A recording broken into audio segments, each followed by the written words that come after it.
Friends, welcome to Akulmach Live, and today we have a very interesting show, and this is going to be a daily show, as you know. And if you want to interact with me live, then there are three methods in which you can interact. One is you can use the chat function here, and if you chat in your social media, it will instantly come here. I will read your question and talk about it by taking your name. Other method is you can actually join live with me with your camera and microphone. Use this code which is given here. As you can see, this is the code that is given here. It is the Meet code, and the lines are open. You can reach out to me and we can have a chat about the subject being discussed. The third very interesting method is join as an expert. So if you want to talk more about your opinions and what you do, then you can write to us in this email, and you can reach out to us and book your slot. So there are three methods by which we can actually have you interact with us. So moving on with our program, this is called Assimilate with Akulmach, and very interesting thing happened last week, and this is about the ISRO, which is a premium space research organization from India, launched their solar power calculator. Now you would say that, what is a big deal? I mean, I've been seeing the solar powered calculator for so long, but this is exactly where our thought process is going wrong. Basically, the solar powered calculator is not what they have launched. They have launched solar power calculator. And to explain this in detail, the earth gets the highest amount of sun on the equator and least amount of the sun rays on the poles. So as progressively you move away from equator towards the pole, whether north or south, the amount of solar energy that you can get progressively start. So the countries, if they want to invest, or if you as an individual want to invest in solar power, you want to get the solar power installed in your home, or as a district head, you want to completely do away with conventional electricity, but go on unconventional, which is solar power. But you have to know how much power is required and how much investment is required for me to basically get this whole plan rolled out. So in order to know that, people will have to do very they have their own mechanism, but this is something which has been done by ISRO for very very long time, and now they are providing it to the rest of the world, whoever wants it, so that they know exactly in their land, in their piece of land on earth, surface of the earth, how much power is available potentially. And in order to do this, you have to rely on satellites. So when I say that it is not a solar powered calculator, it is the solar power calculator, and they are using the satellite technology.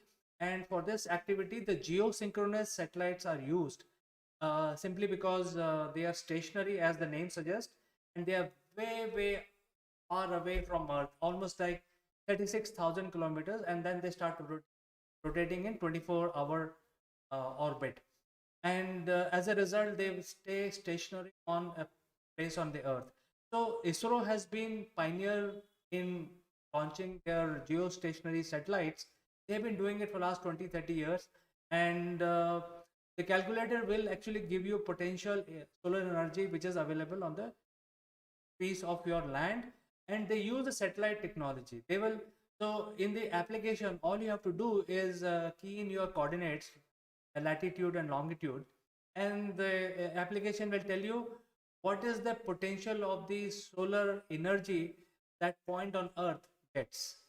So this is very interesting, friends, and this is something which is being done by ISRO, and anyone across the world can actually um, utilize this application or a process or a system to get hold of how much solar power their piece of land is giving, and that will give them a lot of headroom, elbow room and leg room to plan their activity. Maybe they have to try a combination, because now they know that the set amount of solar power they are getting on their piece of land during daytime, uh, and it is not going to fulfill their need to run electricity in that district or house.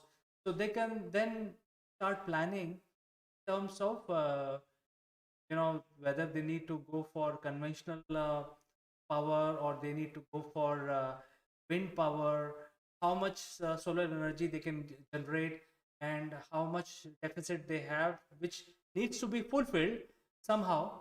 So I think this is a very good thing. It will help citizens of the world to start thinking about about the plan, the moving on to the solar power, and move away from fossil fuel, because even in the COP26 pledge that has been taken is to uh, reduce our carbon footprint, and we have to get to the goal of net zero. So I think solar power is most viable, always available. All you have to do is harness it, and in order to plan your activity, you have to know how much solar power is available in your area. And I think this solar power calculator from ISRO will be very helpful. As you can see in this picture, director of ISRO is announcing about this the rest of the world. And I think this is a message for anyone who wants to utilize the application to plan their solar power requirement. I think this is something help them. So friends, I will move on to the next story, and I will just go take a break for a minute, and I'll be joining back just after a short break of 1 minute. In the meanwhile, you can actually start dialing in. If you have any observation, you can dial in using our link, which is meet.google.com ndn euvn-smt, and this will bring you directly into this live show with your camera and microphone. So I will catch you after the break on the other side, and don't go anywhere. I will have a very interesting story lined up for you.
Welcome back, friends, and we move on to the next story today.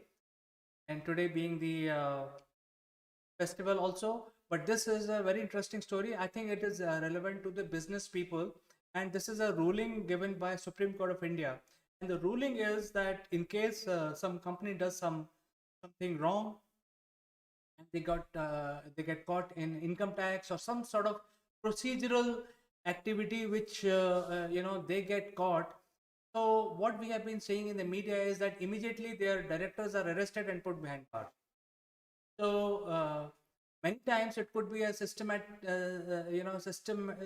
related issue which requires a very simple explanation, and even if they are willing to pay the fine, etc. But because of this, the directors are arrested and put behind bars, and then it brings a lot of humiliation to the people who are actually running these organizations. So this has been happening, in case there is some text related activity, that the law is going to take its own course. But then in the meantime, before the charge sheet is uh, produced in the court of law, the police basically arrest these director, and they say that they need this remand of these people so that they can come up with an evidence and strengthen their case, and they can build the case basically against these people, while these people actually relinquish in the jail. So this is a very big thing, and people are really annoyed because of this. Many people who are affected, because many times in ignorance mistake can happen. So I think to prevent this and to also uphold the democratic right of everyone, of all Indians, the Supreme Court has ruled, saying that in case the company does something wrong, you can take action against the company, but the authorities have no right to arrest the director of the company. So, they have very clearly given this ruling, and this ruling will actually mean that the entities, the differentiation in entities, which is the company is one entity, and the director of the company are another entity, and they are related with the relationship of working for the company. Directors are also a set of employees, very senior employees, who are working for the company to ensure that the company uh, progress and produce the right results that they are expecting. But in case there is some complaint against them, or something which has gone wrong in the system, you cannot arrest the directors and put behind bar, because that is something which is counterproductive. And in case there is some very grievous, jail in a democracy is meant for very grievous people who have done some grievous activities. That is why there is a need to keep these people out of normal life, from society, into a confined area like jail. Now, in this case, where the companies have got a complaint against them, either in terms of not being able to provide customer service, or income tax relief, or something else. So, in case there is an inquiry on the company, for that inquiry, directors of the company need not be arrested, and they have to give full cooperation in investigation, but they need not be arrested and put inside a confined area which is meant for dreaded criminals. So I think this is something which has been defined by Supreme Court. I think my lawyer friends in my circle would like to join me in the next session, and maybe require more details about this, because I think I'm not a legal man, but I think lawyers can join the session and talk to the people in our expert category, and they can use this link uh, with an email, which will basically, we will actually fix up a slot. So appealing all lawyers who want to basically participate in our program, they can send us an email, and we can fix up, and we can discuss this very item, which is about um, not arresting the directors of the company in case there is a complaint on the company. And I think they can explain in a much better way, because they will be able to tell what are do's and don'ts, what are the implications of such a ruling from Supreme. So friends, there is a message from Edified Learning, especially the message is that it is very relevant for the business fraternity. So I agree with Edified Learning. I think, thank you very much for sending your message, and do continue watching our program. We want to bring more and more value added information to our viewers. So friends, I will meet you in the next item after a a minute break. Don't go anywhere. I'll be back just after a break, 1 minute break.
Welcome back, friends. And this week, Prime Minister had a very big agenda. He went to Glasgow for G20 meeting. I mean, he went to Italy for a G20 meeting. After that, he went to Glasgow for COP26. And the next day, he came back, went to Kedarnath, and he announced many activities there. But I think the biggest attraction in Kedarnath is the statue which he has unveiled, and it's a Adi Shankaracharya statue. So before I actually get on to the actual statue part, let me tell you who's Adi Shankaracharya for the benefit of viewers. See, Adi Shankaracharya is a person who hailed from Kerala, and so not covering the entire story. There's a very long story, but he actually established the Shivite movement, and he actually created the he became an inspiration, very knowledgeable person. He was respected by all kings and people, by and large, across the length and breadth of India, and he traveled across India, and wherever he went, he actually, in the four corners of India, he actually set up the Adi Shankaracharya Mutt, where today these are some of these prominent religious places. And Adi Shankaracharya gave a lot of wisdom and lot of knowledge to people. And finally, at a very young age, he passed away Kedarnath, where he took samadhi. So samadhi is another method of going another life, or punarjanam, as in Hindi. It's about going to the next journey of yours after death.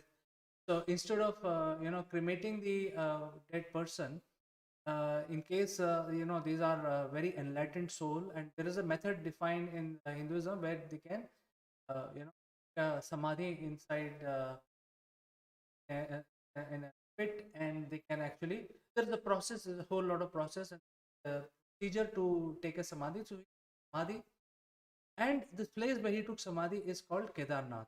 So as you know that in 2013 there was a major flood in India that washed away most of the establishment in and around the Kedarnath temple, and including the Adi Shankaracharya old statue that was also washed away in the flood.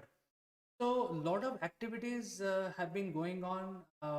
Lot of redevelopment programs have been running in Kedarnath, and in fact, I will talk about the redevelopment in the next story after the break. But this in this section, we'll talk about the Adi Shankaracharya statue, which was inaugurated.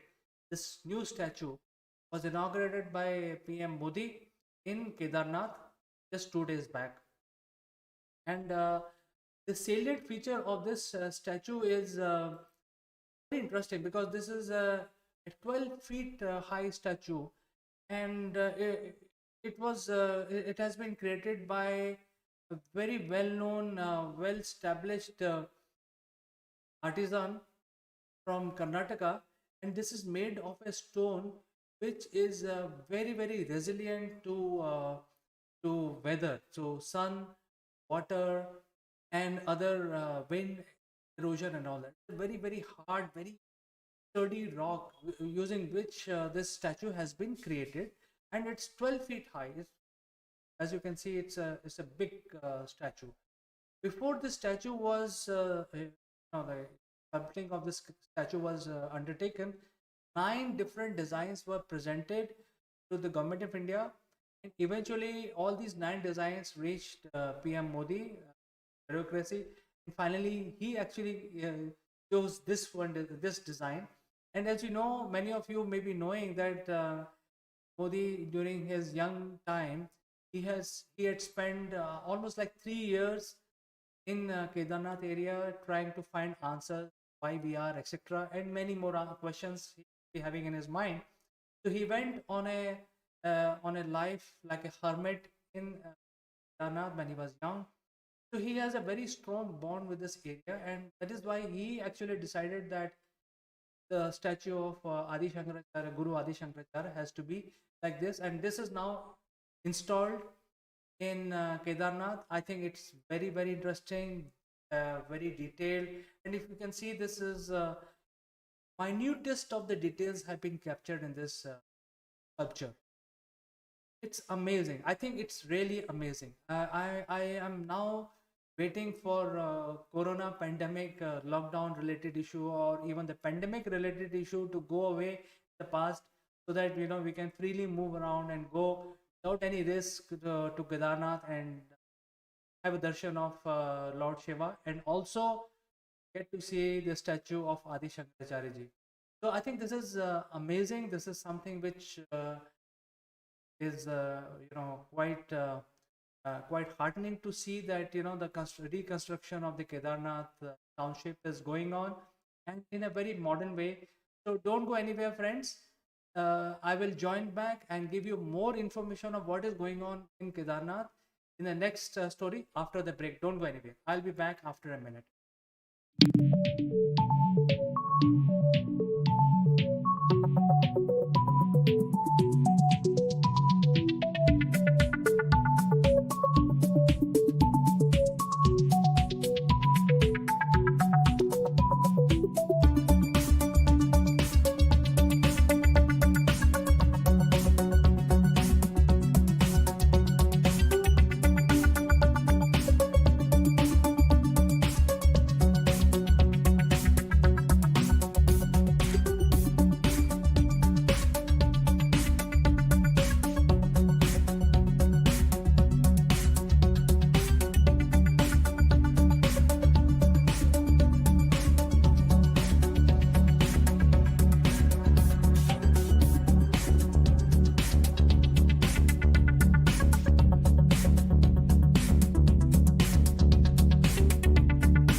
Welcome back, friends. Our lines are open. You can use this link which is given here, NDNEMT, to dial in using your mic and camera, or just mic. If you have any observation, want to add to the discussion that we are having, I'm waiting.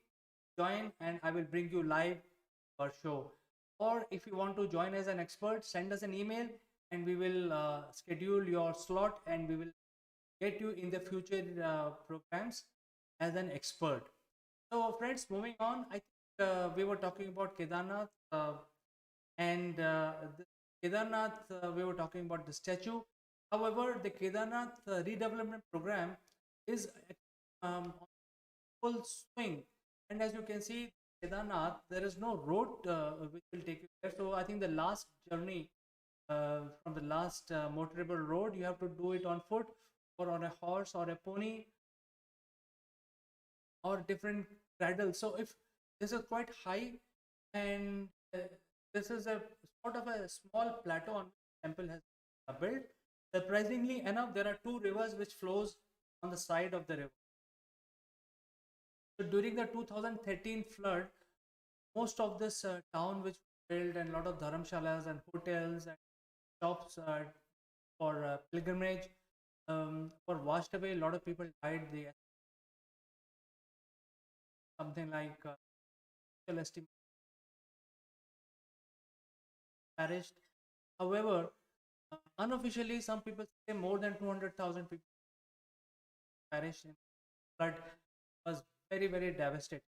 So the surprising thing, the temple stayed protected by the rocks, and whole water which was gushing out because one of the natural dam collapsed up in the mountains. So now, as part of the Kedarnath redevelopment, one course for redevelopment and had 8 new programs for betterment of Kedarnath. So now they have changed the structure completely. They have built different areas. All these 138 different projects make sure that the city have adequate lodging facility, hotels, media center, floor things, um, rivers goes on both sides of the temple are Saraswati, Mandakini. They actually have been given a proper channel out of their coming naturally, because previously for the flood there were no pathway defined for the river environment. Now a proper pathway, in case there is a lot of water into water, has a channel which take the water out without affecting the town or not. And the temple has been rebuilt. The temple stayed thoroughly repaired. There is a big platform which has for worshippers outside, and a lot of structure very haphazardly designed or just came up on need basis have been removed, and structural method chaos has been, I mean, there was a structure which was missing, so they've created a. They've also built 900 steps on the platform and reach the. So this 130 crore is used. Surprisingly, you want to take dip. In fact, take major. So if you want to take a dip in these ice cold rivers which are flowing sides, you can now, because there are arts being constructed as part of this new renovation program. Arts have been renamed, has been named behind some big people. So you can go down and you know worship the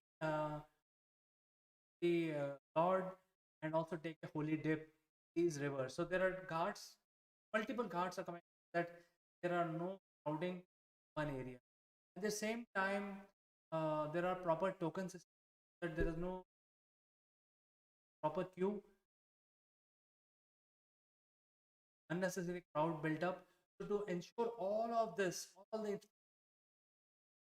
announced 8 new projects, which amounts to 130. Very interesting to see the whole redevelopment plan of Kedarnath. I think by the time this pandemic is over, I think operational, we will here see have a divine connection with God. So, friends, I think I move on to the next three. Lines are open. You can join me using this link, and if you want to join as an expert, as a speaker, you can send us an email, and the lines are open. So I'm waiting for you to join me, and also your comments. So I will take a short break and join you back after. Just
Welcome back, friends.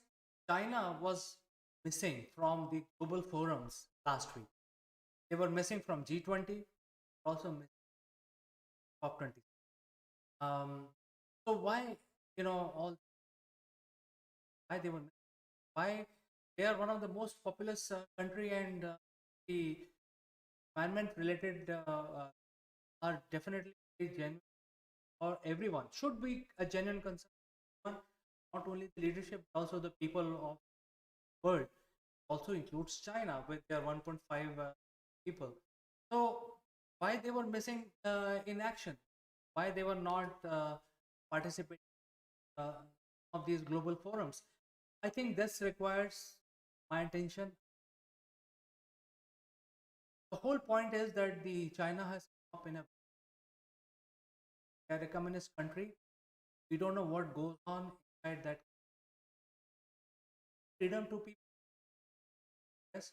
So whoever wants to report taken for a task, purge as they call it in world, purged, or horrible things may have people. We have no idea. So coming back to the environment issue, uh, in area of environment, I am really thinking because they have progressed, so they don't care about the all. In India, which is the second populous country, they are very concerned about the legal ramifications. We don't want to do that illegal globally. As a race, we are very particular about following law, and I can't say as much with a lot of confidence Chinese because individually they may be doing it, but there is a lot of pressure to use these small things. The smallest of the supply chain is coming from China. The people who are behind this supply chain may be producing these things, and because of that, the government, which is one party system there, communist government, the government have taken the global format, taken those consideration to their people. For example, if India has to do things, then we have to follow different global regulations like anti or have to do import export, follow the import export or in case there is some person who committed a crime and fled the country, have the back. So there are international laws. We need while keeping the rights of the city, not only of foreigners but also citizens at par with the foreigners.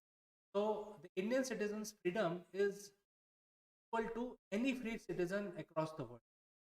We have to ensure all that as a race, as a country, as the government, which I don't see happening because there is one party which is ruled by one person in China, any other communist country. So it's not entirely democratic. And if the leader is good, things will work properly. The wheel will rotate properly. If the leader is not good, then things can go south. So now I have no problem with Jinping.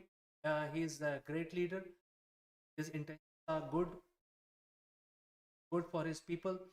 However, as the country, you have to remain in coherence with the rest of the world. You cannot start multiple fights at the same time.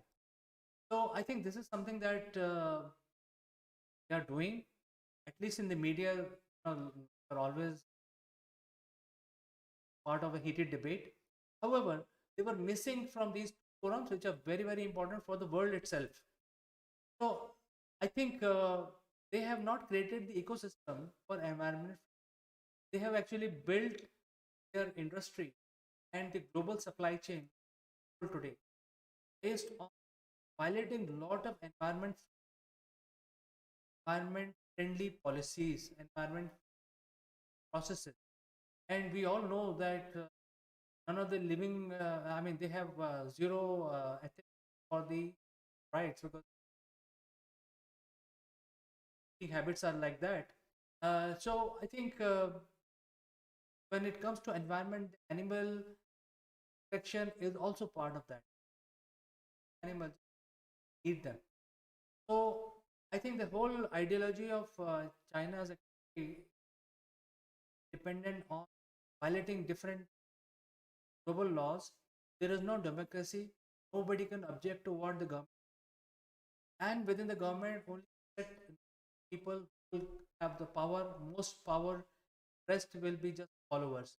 So, in such a scenario, China to agree to net zero targets, it's impossible because if they were out to follow that, I think they are the biggest polluter today because of the industry. They are not their industry, which is a scale industry in nutshell, not be completely automated, may not be completely environment friendly, not be completely clean. So they have a lot to do in order to net zero targets for their country. And if they to the global pressure, then the Chinese economy will collapse. It's collapsing, but it'll take time. It'll take 20 years. So by this time, China has take corrective measure. But if they aim for a net zero carbon emission target, 2050, their collapse will happen just in 2 years because it's not easy to all that because they are built their economy by violating everything, by violating every environment friend that is 10%. So I think to build that pressure, to that framework, tell their people to train them, sensitize them towards animals, sensitize them towards uh, environment, air pollution, so on and so forth. It is a circular task, but this is why, in order to do a face saving, they pay by registering their token resentment, and they said that hey, we don't want to participate. The two absentees, prominent absentees, are Russia, China. But Russia is not a big problem because not a big. I mean, they are a big country, but the population as China. China being the largest polluter, they have a lot to do with this net targets, and you can't say that hey, I will not. You guys all follow good practices. I will not follow. So I think the pressure will start building. Don't help them even if they not become absent because we have only one Earth. It is a closed system. China is a country in heart of the people, but essentially for nature, there is no country. Just one race, one environment, one closed system, which everyone has the responsibility to fully pitch in and take care of our environment. And the way it is going, rise of 2.6 degrees temperature of these towns, it's better for them to come up global community, work with the global community, and get their own terms because I think time is limited. I think this is what I feel happened, and because of that, the China stayed out of COP26 and agenda. While China was out, India has taken limelight because uh, second most populous country, also the third largest polluter, per, but per capita pollution is the lowest in the world. So India is right. We can control our pollution, and Prime Minister Modi already said that he has set up the target. Moving on, the biggest pollution is the power generation units, which are based on power. So I think there has been a target. Uh, Almost like 50% cars will be electrified by 2030. A lot of activity going on. Um, Highways are coming up here where uh, trucks will not run on gasoline, run on wires powered by the wires. and these are so the routes have been identified so that have any gas guzzlers, very heavy traffic highways for transportation of goods carrier. So those things are being, so the target has been set up almost like 50% journey we will finish in 2030. Rest 50% will depend on the environment justice discussion underway. I think the COP 26 weeks we will following that and offer the analysis as and when. So don't go anywhere, friends. I will be joining back with a new after it.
Welcome back, friends. So the last story today is about a new gadget which has been launched by Reliance Jio, and this is a smartphone. I think aware of this, but I think the new smartphone is Horizon, while the first phone was the cheapest smartphone uh, being developed by Reliance and Google, tech giant from United States, and this current smartphone is available for just 3,000 rupees. Next one is more powerful and will be available for 6,500, something. So, so this mobile phone slightly more punchier. It will have more tech in it, and see what happens is when we use our mobile phone, like 1.5 lakh rupees to buy these devices. Uh, but uh, I think security is becoming now. When we talk about security, half of the things that we cannot do, even if we spend 1.5 lakh rupees for $1,000 mobile phone, or even $1,500 mobile phone of dead weight, basically the expense. Most of the things which are which we do is this low cost mobile phone.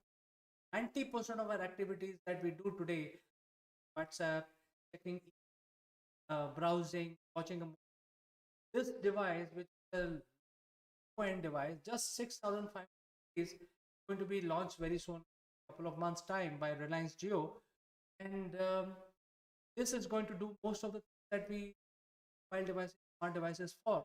So we don't have to really do. Uh, these are exposed to so much, and because of security, half the things are not allowed now.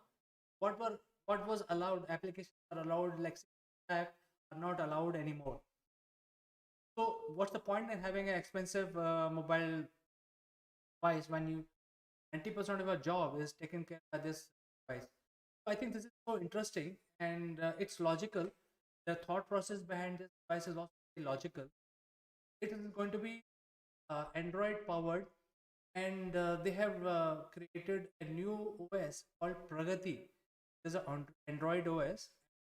It's done in partnership with Science and Google. They have a low power Qualcomm Snapdragon processor, which is 1.3 gigahertz. And because it's a 1.3 gigahertz, you don't need a very battery. I mean, if you have a very heavy, high powered CPU, then you need a good battery. 1.6. The battery size is also. So these are the main items in mobile where has Qualcomm Snapdragon processor, good quality. OS is Android, which is designed especially for this mobile for Jio. Google has Bluetooth of 4.2, Wi-Fi 0.11, like Wi-Fi 5, and it has a graphic card, and also has a wireless. So the size of this is 4.45, quite watch. The decent size watch here comes with 32 GB internal, also RAM. So I think you can then enhance this to higher storage, external cards. I think this is something which is good and quite reasonable, because most of the things that we need our devices to do, can do it at just 6,500 rupees, and get this device as a launch. I mean, the device is already available. This is slightly more powerful. It's a device which is now available, smart, smart device with so just 3,000. This is going to be launched very soon, and as it when come out with a new device, I will my analysis. But today I like to just say that as the technology is improving, security concern is making sure that we don't actually get to do anything and everything on a mobile. So there is no buying a mobile, especially when you want to just do chatting, calling, media viewing, emails, etc. So go for a low-end mobile device, this one, and save the money for the rainy day. Use it more intelligently. So, friends, I will be back tomorrow at 2:30 again, and I look forward to your participation either via video or via your chat messages. And as you know, friends, we are live on all social reach us any of the social platform. You can actually become part of our program live. These are the links. Uh, these links are also available in the you can save them as a bookmark browser, and so that you know exactly you can get on live with us. So friends, I will say goodbye for today.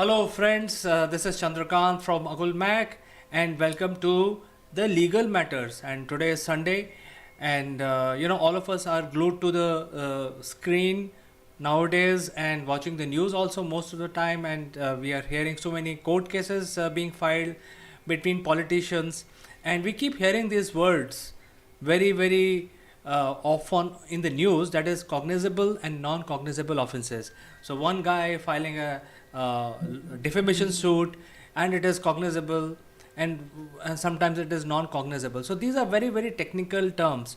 To understand in depth what is the meaning, what is the difference between cognizable and non-cognizable offenses, let me invite my friend from Ahmedabad, Mr. Jeet Bhatt.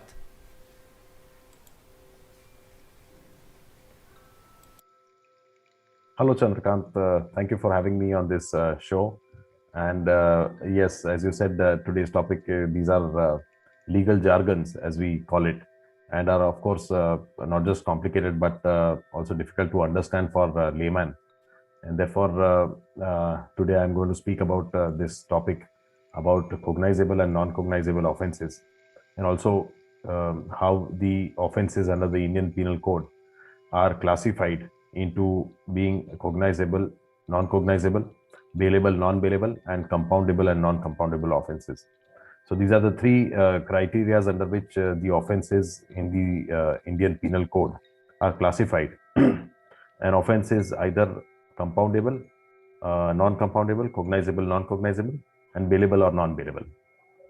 So this classification, which is provided under the Indian Penal Code, is based on the gravity of the offense. So if an offense is of a serious nature, like rape, murder, dacoity, robbery, then these sort of offenses are considered as cognizable, non-bailable, and non-compoundable. So what is the difference? I will explain. And whereas similarly, if the offense is the gravity of the offense is not so grave and it is not a very serious offense like say cheating or forgery or say defamation, then these sort of offenses are non-cognizable, bailable, and compoundable. So the difference between a cognizable and a non-cognizable case is that in a cognizable offense, the police has the power to arrest the accused without the warrant of the court.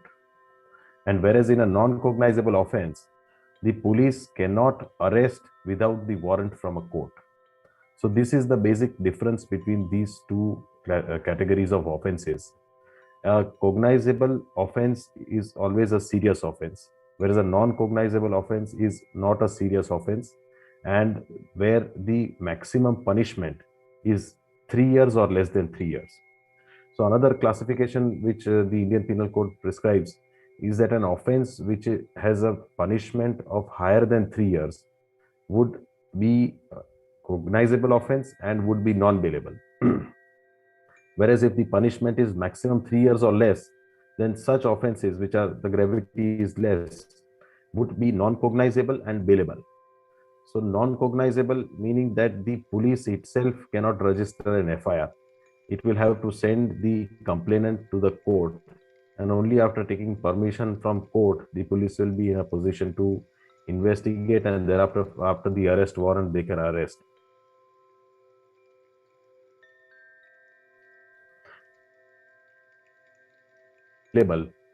So the accused person will not have to go to court in order to approach request for either anticipatory bail or bail, because the police itself at the police station would be able to grant bail to the accused person.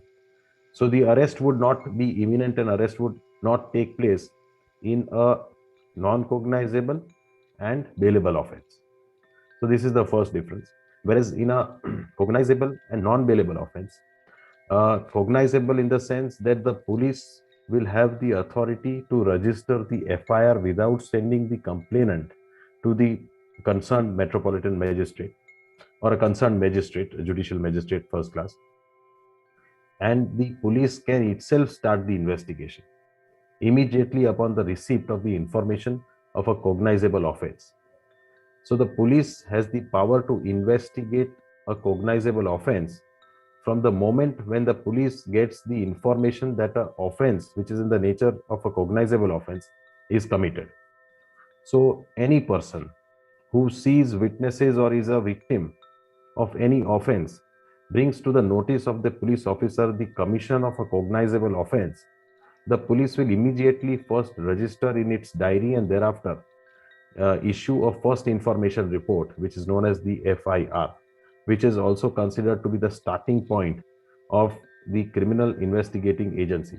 The machinery of the criminal, the machinery sets into motion after the registration of FIR. So that is the starting point.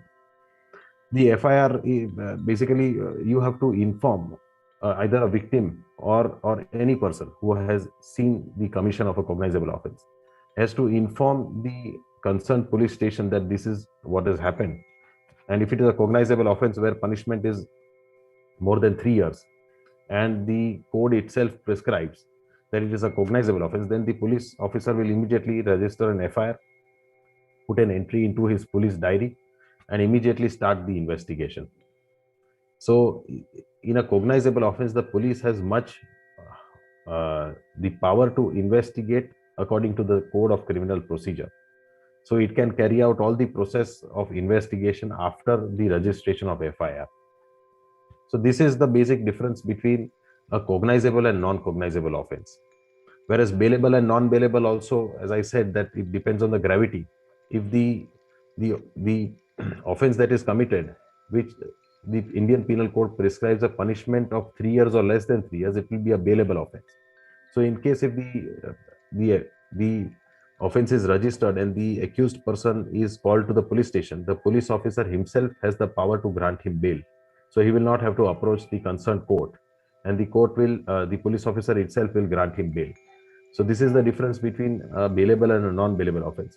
Whereas in a non-bailable offense, the police has power to arrest the accused, and once arrested, the police officer can keep him in his police custody only for 24 hours. So within that 24 hours, the police officer will have to seek the permission from the concerned magistrate having jurisdiction over the police station where he is performing his functions. And the magistrate will thereafter decide whether the accused person has to be kept in police custody or judicial custody. So, police custody is what is known as remand, and which we hear in newspapers and cases several times that police is seeking remand. So, remand basically is a police custody. It is the extension of custody beyond 24 hours, because our constitution itself provides the protection under Article 20, Clause 2, that the person cannot be kept in police custody for more than 24 hours. He has to be produced before the magistrate concerned within 24 hours. So once the police produces him before the magistrate, the police can seek for police custody, that is known as remand. And if the court thinks fit upon application of its mind and the reasons which the police are seeking his remand for, and if the court finds that there is a ground for granting police custody, that is remand, then the court will grant 4 days, 5 days, depending, but that cannot exceed 15 days of remand. So again, there is a protection given to the accused person, and this is necessary because under the police custody, the police would usually, and we are aware that uses certain degrees of torture upon the accused person, and therefore to avoid it, because under such coercion, under such police pressure, several times accused persons are compelled to give their confession, and therefore to avoid such circumstances and to avoid the accused person himself to be a witness in his, because what the police does is uh, using force and using third degree methods, they extract information out of him. But that is not permissible under the constitution, because the constitution also guarantees that an accused person cannot be compelled to be a witness in his own case. So even if I suppose I have committed an offense, the police cannot force me to give out information, and I have a right to remain silent because of this provision, that I cannot be compelled to be a witness in my own case. And this is a very important constitutional guarantee provided under the fundamental right, and it is the right of every citizen to remain silent when questioned by the police authorities. So therefore, these are important constitutional rights. And in a cognizable and non-bailable offense, the police cannot use any type of force or any type of pressure on the accused person. The police has to independently investigate, because police has all the power and mechanism under the Code of Criminal Procedure, which it can use and gather the information. It can go to the spot, it can take all help of forensic experts available, it can send the details to the FSL laboratories and get all informations which it can through legal source and legal method. But illegally, it cannot compel any person to be a witness in his own case. So that is remand, that is police custody.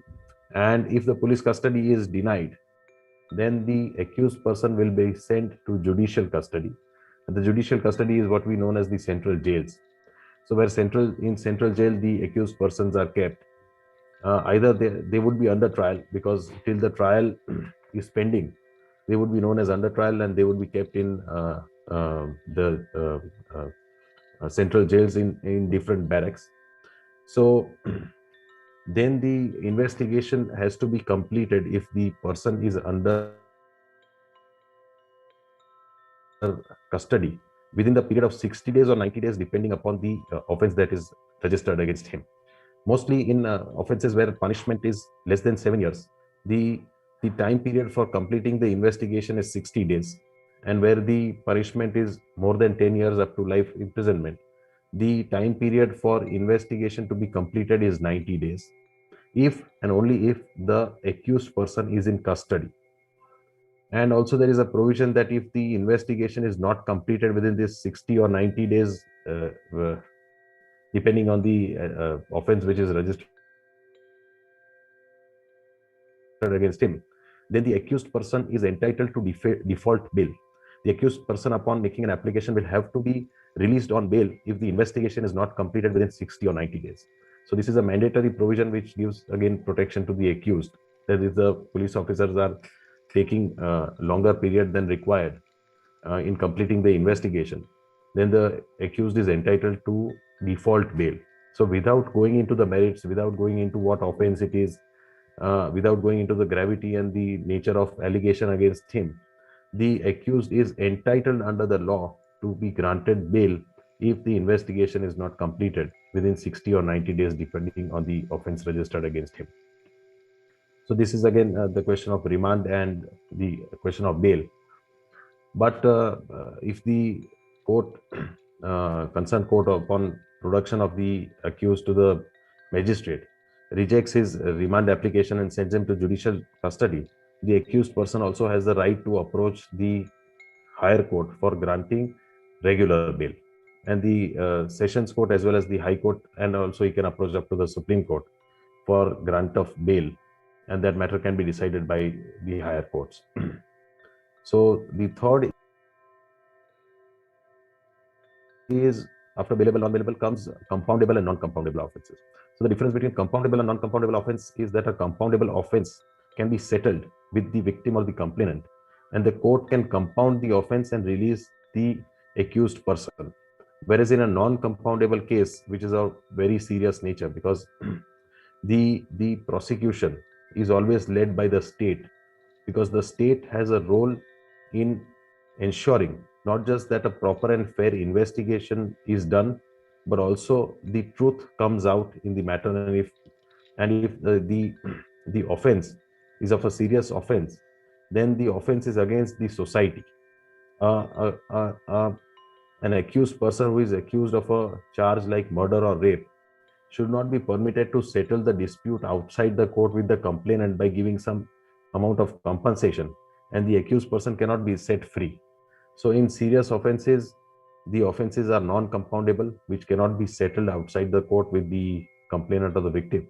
But in not so serious offenses, like say forgery or cheating or breach of trust, if it is between private parties and if it's a sort of a private dispute, then even if it is settled, then the court can compound the offense and release the accused from further trial and from punishment. But otherwise, serious offenses cannot be compounded, they are non-compoundable, and the entire trial has to take place, and ultimately the court will decide whether he is guilty or innocent. So these are the three criteria or categories under which the offenses are classified. It is cognizable, non-cognizable, compoundable, non-compoundable, and bailable and non-bailable. So this is just a brief overview of these provisions. And I hope I've clarified and it was easy to understand for your viewers.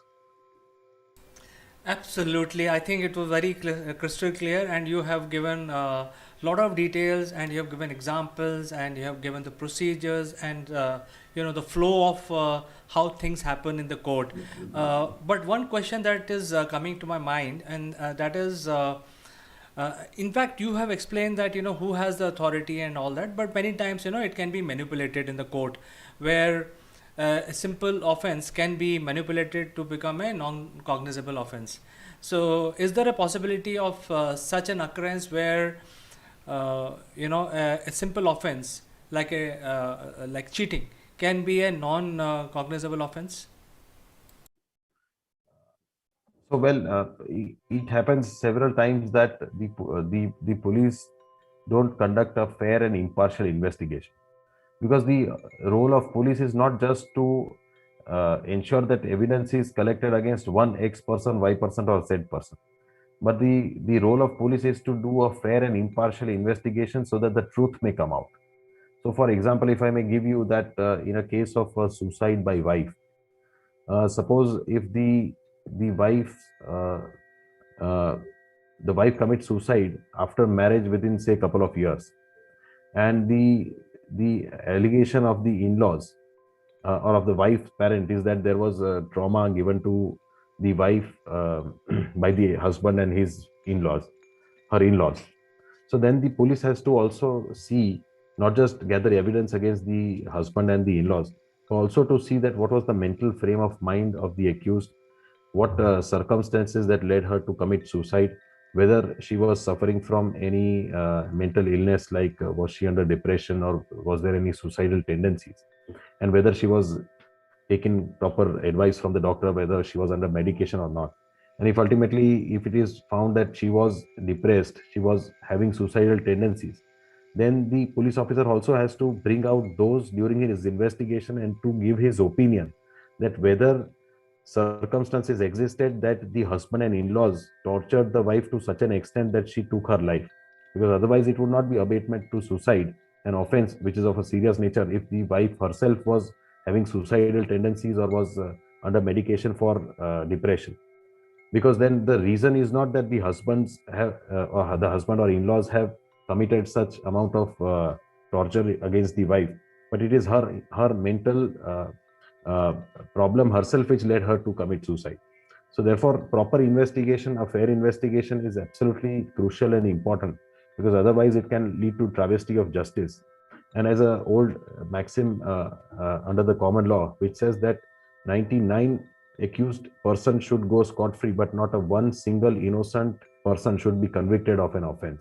And this holds absolutely true in a democratic setup, because these principles are of the highest principles which the state has to maintain and follow. Because one innocent person suffering, it leads to travesty of justice. So this should absolutely be avoided in all circumstances. But this happens many times. Experience says that the police, if they are not able to catch hold of the correct accused, they catch hold of any person and then frame him of serious offenses. So certainly it happens that police also sometimes do not conduct proper investigation or frame certain persons who are not actually involved in the commission of the crime. So, in such a event, if somebody is framed wrongly in a cognizable offense, what are the remedies? If you can share very briefly, not in too much detail, but if briefly, if you can say that, for example, you can do this thing in court, etc., etc. So, very briefly, if you can tell the viewers. So first, he has a right to approach. If he is arrested, he has the right to approach to the concerned court for bail. If he has not been arrested, he can approach for anticipatory bail. And second, the third option which is available to him is for filing of a quashing petition before the High Court. If the investigating agency has wrongly framed him, or if there is an abuse of the process, if the criminal machinery is put to use in an offense which is not actually a criminal offense but is a civil wrong. So, say in a property dispute, if false FIRs are registered and the criminal investigating agency is set into motion, then the accused persons can approach the High Court under Section 482 of the Criminal Procedure Code in order to quash the investigation and the further process. But ultimately, if quashing also doesn't work, and or if quashing is not allowed, then he has to face the trial, and ultimately he has to get acquitted after undergoing the entire process. So that is, then it's a cumbersome process. Well, that is the fear of most of the people, because when you're framing charges, and a simple thing like cognizable, non-cognizable may lead to dire consequences for a person, for the accused. He may not be the right accused, but then he will go through the trauma. So, is there something that lawyers can do to help him? So once if he's acquitted and if it comes to the knowledge that the wrong prosecution was initiated, then he can also file a complaint for initiation of wrongful prosecution against him. So that is also an offense under the Indian Penal Code, and that he can invoke. And also, if the court finds out that wrong evidence was filed, or if a completely false investigation and wrong procedure and wrong affidavits were given before the court, giving false evidence, then the court itself can also initiate proceedings for giving false evidence before the court. Jeet, I think thanks for clarifying these basic stuff. But many times even the people don't understand some basic stuff how the legal system works. And we have been hearing these words like cognizable, non-cognizable in the news, and it was great learning from you about these starting points of our legal system where people can get some knowledge from our program and make use of it in whichever way they want to. But I think this is just to clarify the doubts of some of the people about what are the different types of offenses and how they are classified. So thank you so much for coming to our show and clarifying these doubts. Thank you for having me, Chandrakant. It's my pleasure.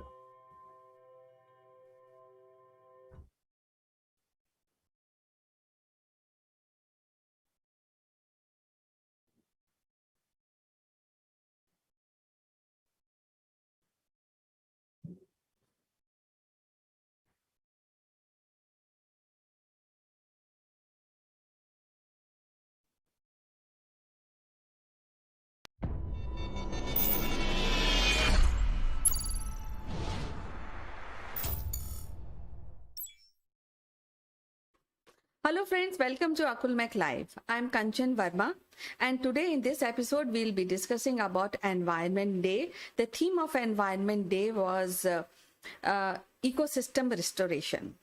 So are we doing ecosystem restoration in day-to-day life? We'll be discussing this with our guest today. But before that, I would like to remind you there's a free gift available only for you. So stick around to this episode till the end. We'll guide you how to avail your free gift.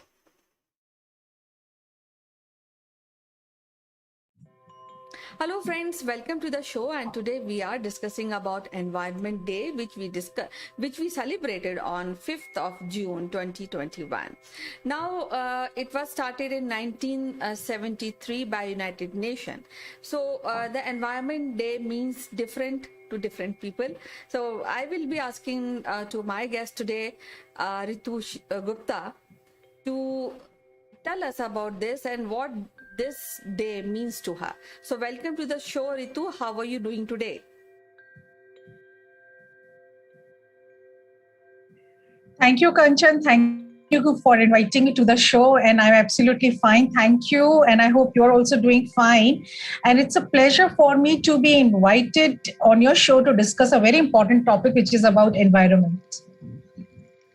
Yeah, lovely. Because, the environment over the period of time become a crucial topic to discuss because for various reasons, because there is some problem pertaining to environment. It is not been very comfortable when we talk about environment because there's pollution and all sort of bad things that's happening with human life and of course the animal life. So what do you really understand and what do you feel about this Environment Day and how we can really go forward to improve the environment?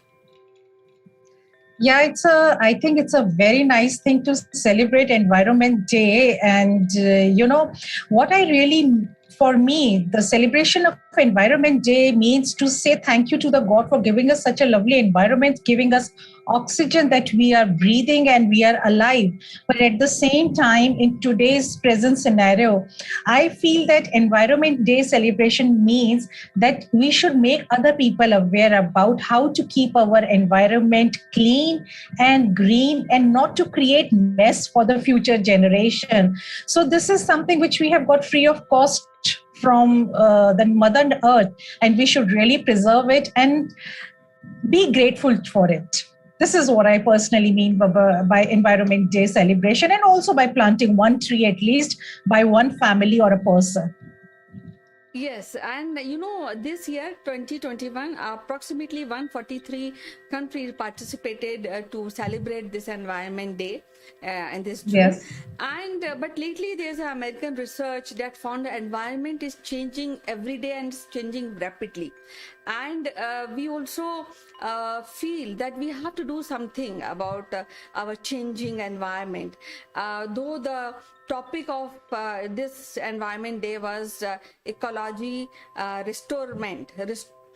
Mm. So what you really feel that as a community member we can do to really teach about certain things which can give which can save our environment? Yes, to save the environment, we need to definitely, I agree that we need to restore the environment. And by restoring the environment means going back to do things which we were doing and not to, cut down the trees, not to finish the forest, not to do the deforestation. And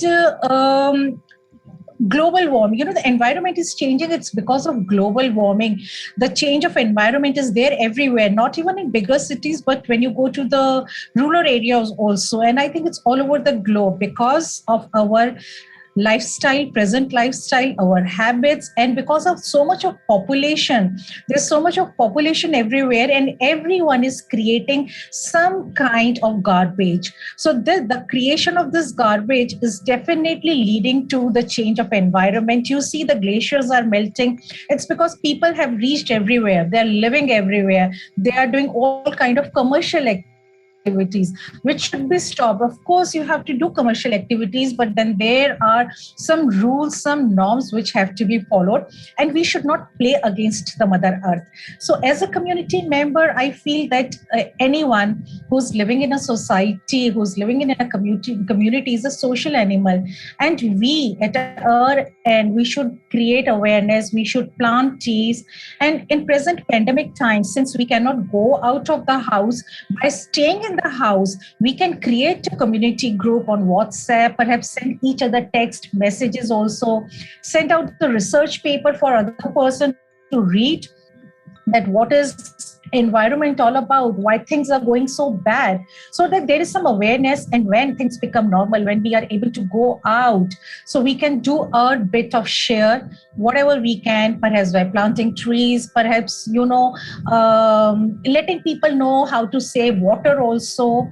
And as a community member, I feel that personally right now we should do more of gardening in our house, by just planting green chilies or the mint leaves or whatever, anything. It's very good for the atmosphere also. Yes, actually, it is very good point which you have mentioned, especially when this period of time of pandemic and everybody is at home. But there's a positive side of being at home is that river water is being cleaned. People are not visiting riverbanks. The air is clean because there's no vehicle on the road, so air is clean. So this is something which is good, which is happening. Though we all are suffering with pandemic because we have restricted movement, children are not going to school, and that is, I feel personally, is a lack of development when we talk about children.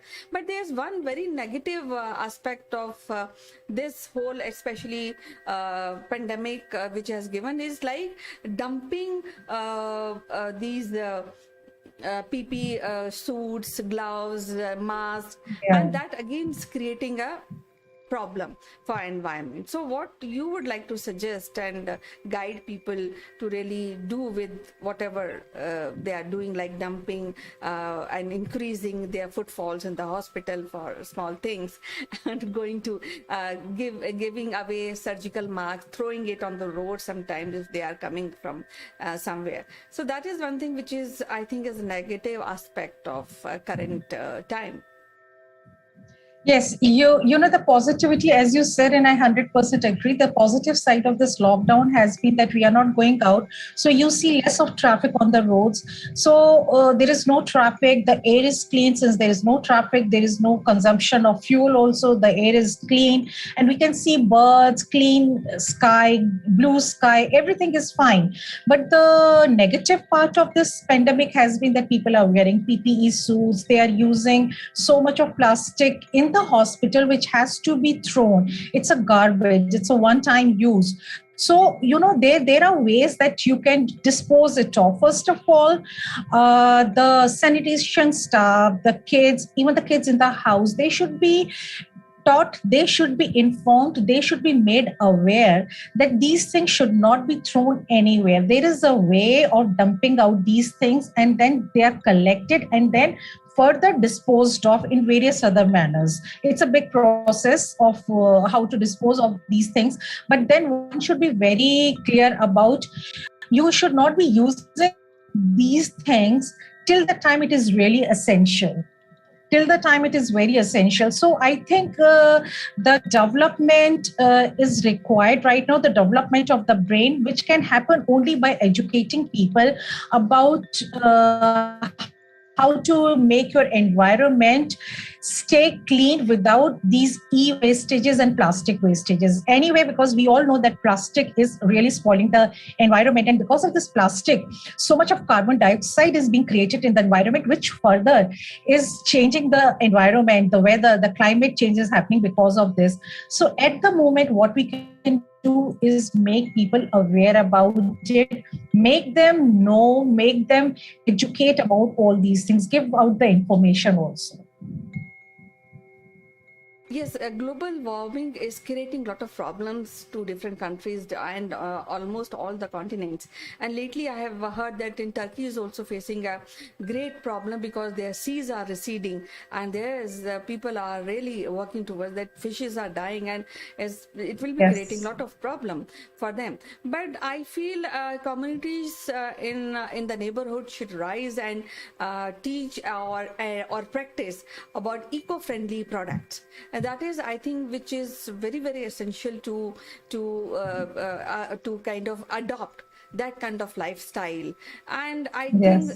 and this lifestyle which we are talking today, I think when we talk about Indian culture or Indian tradition, it was long being practiced in India, but still there are some pockets where people have forgotten to live an eco-friendly lifestyle. So I think that is one thing which is very, very essential. What do you say? Yes, I totally agree. And I think the RWAs in every, we have RWAs in every society, every colony. So they have a very important role to play. And at the grassroots level, the people should go out, reach out to everyone, and make them aware about the the traditional way of living which we had in India, that was very eco-friendly way. So we can again restart those things, and it is very important. It's not that people are not aware about it, it's just that you have to give them a push again, make them realize the things which were happening 10 let's say 20 years, 30 years or 40 years back, they were pretty good. So these days we have all got into a comfort zone, and we all want a certain kind of lifestyle and things to happen fast. So perhaps we have changed the lifestyle, we have got into some new things also, but then we have the time again to restart the things. And RWA should have these kind of sessions where they invite people, where they invite the senior citizens also, where they invite the families and young kids, and where there's always a healthy discussion, two-way discussions, people talking to each other and making them introduced to the old things also. The young kids, they're not aware about what was the use of earthen pots, how it was beneficial for our health to drink water from the earthen pot. Now you see everyone is drinking water right from the refrigerator, so it's like wastage of electricity also. So these are the things I think which should be made, can be done at RWA level, which is like working at the grassroots level. So every small group is definitely giving something positive to the society. At this point, I also want to raise one thing because I think these courses or this training should be given very early in the school. So that will also make a Yes. change, I guess. What do you? Absolutely, I do agree that these there should be a curriculum in the school to young kids, to kids who are going to the school at the very young level, and they should be told about the environment, how to preserve the environment, how to restore the environment, and what things they should be doing and what things they should not be following in their daily lives, which is very important. You teach young kids, and they further take these things back to home, back to their elders in the family, and in a way they are giving back what they're learning from the school, giving back to the society. So it's a very good way to teach young kids about it, and it should be there in the school syllabus also. You see that if we care about environment will care about us. Everybody will be happy. Sure. So it is so wonderful to talk to you, Ritu, and discuss few points which are very essential for a healthy lifestyle. So we'll be meeting again with next episode with the next great topic. Till then, bye-bye and take care. Bye-bye. Stay safe and take care of yourself. Thank you. Bye. We have some unique Akulmach memorabilia which will make you look outstanding. The graphics on these corporate gifts are based on the global best business practices. To become recipient of one of these gifts for free, you have to watch this video till the end and provide your valuable comments, or you can also share your experiences.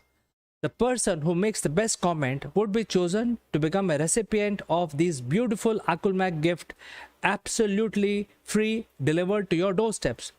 The winner would also get a chance to be invited live as a distinguished panelist during our next video. What are you waiting for, friends?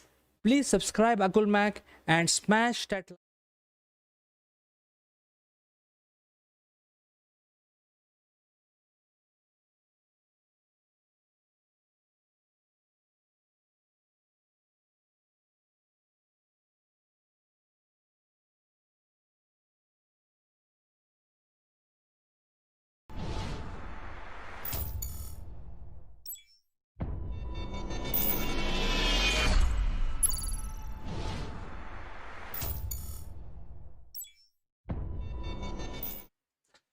Hello friends, this is Akulmach Live and I am Chandrakant.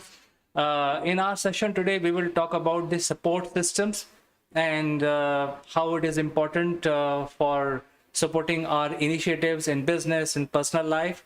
And for this discussion, I'll be joined by a very important person, globally acclaimed. So don't go anywhere. I will be joining along with my guest after a short break.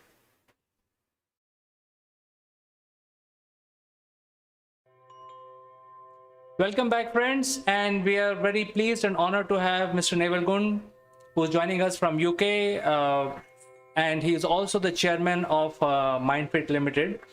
Welcome to the show, Naval. CK, good morning, everybody. Support systems.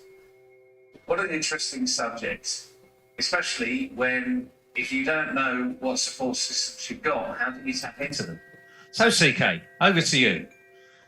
Who supports you? Well, I think my family is the first one to support me, and that is very important. Very good answer. And yeah, it's all going to be personal.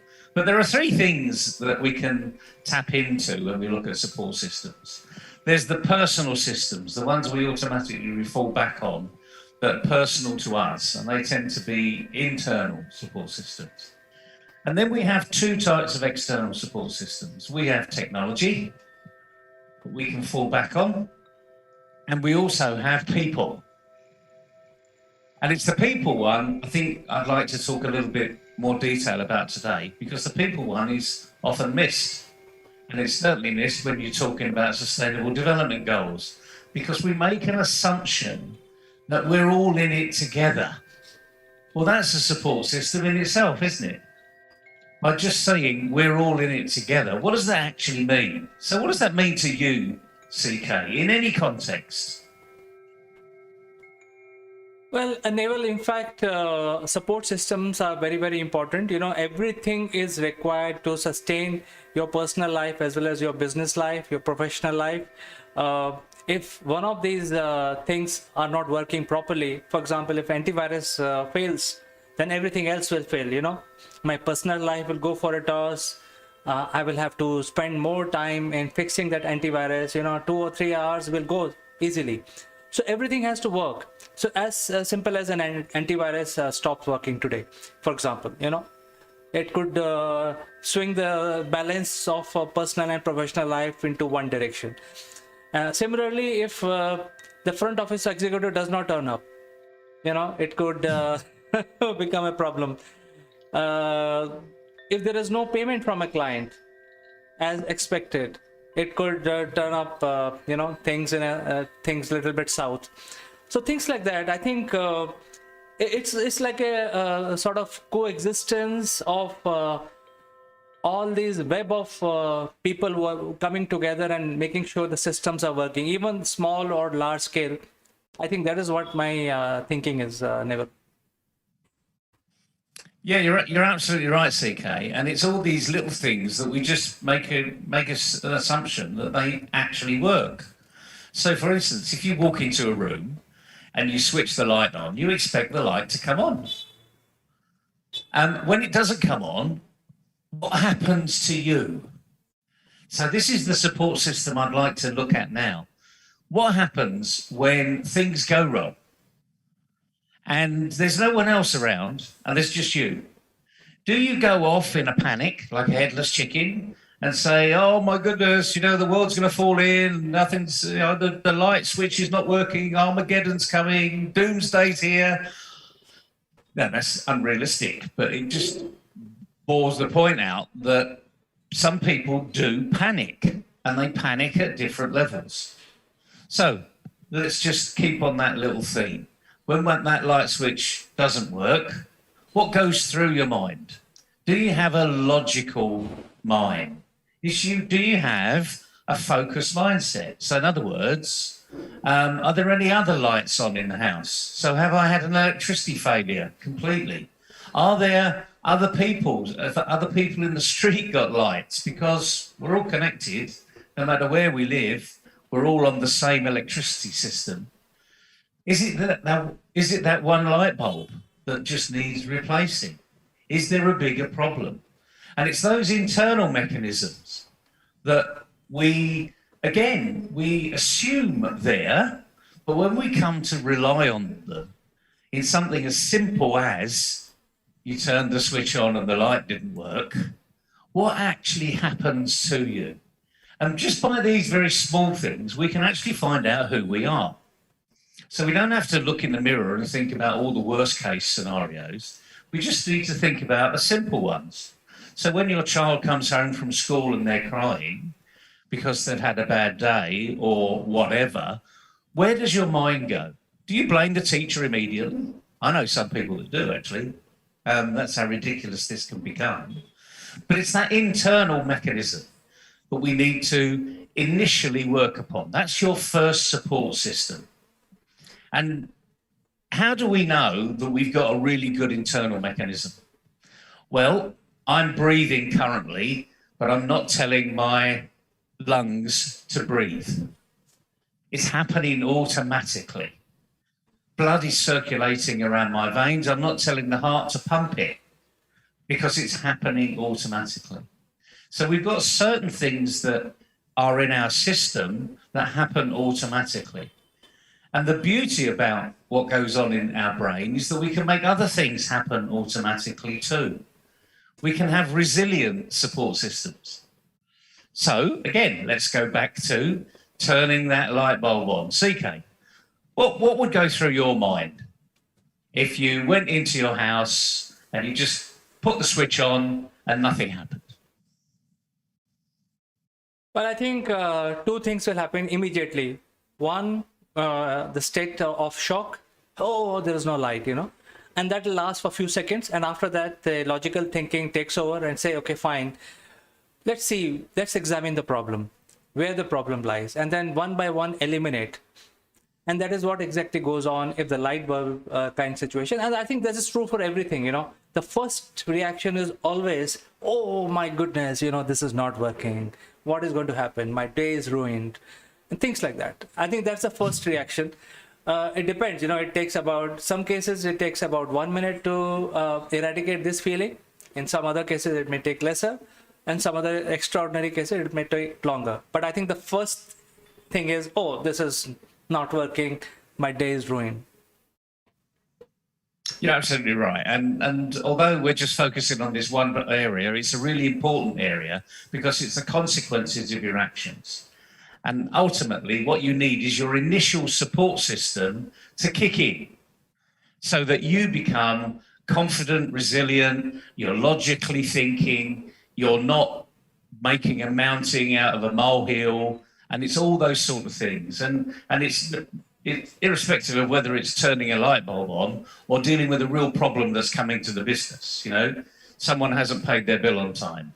Someone actually is phoning in sick when you really do need their help. And immediately, a lot of people just go into panic mode. And they just forget, actually, that they can deal with this if they just think of this logically and in a systematic way. So there's your first mechanism. There's your first support mechanism, you. How well are you doing? And you just think about what happened yesterday when something went wrong. How did you deal with it? How did you act on it? Because that's how you build a level of internal confidence. And that's what your initial support mechanism is. And some people have got an amazing propensity, a resilience to an internal support system. Because it doesn't matter what's thrown at them. They just calmly think about it. Yeah, there's always this shock, horror. But how long does that last? For some people I know that drive to work and they have a bad journey to work, they could be talking about that bad journey for 2 or 3 hours later. At the coffee machine, oh, did you know what happened here? Oh, yeah, I was so lucky. That person just cut across me. I might have been in hospital. I could have been dead. Imagine if I were dead. I mean, why? Why be such a drama queen about it, So you got cut up on the way to the office. Big deal. CK, you live in India. You get cut up on the way to the office every day of the week. So it doesn't make any difference. So this is about the internal support system. But now let's talk about the external support system, working in a team, because that's where the majority of business owners do a lot of their business. They actually work within a team. What sort of things can we as owners, as leaders, as entrepreneurs, as managers, what sort of thing can we help people to, in essence, create their own support system to be able to deliver better to the team? What simple things can we get people to do? Neville, I think people used to build a lot of redundancy in their organization so that the wheel continue to move.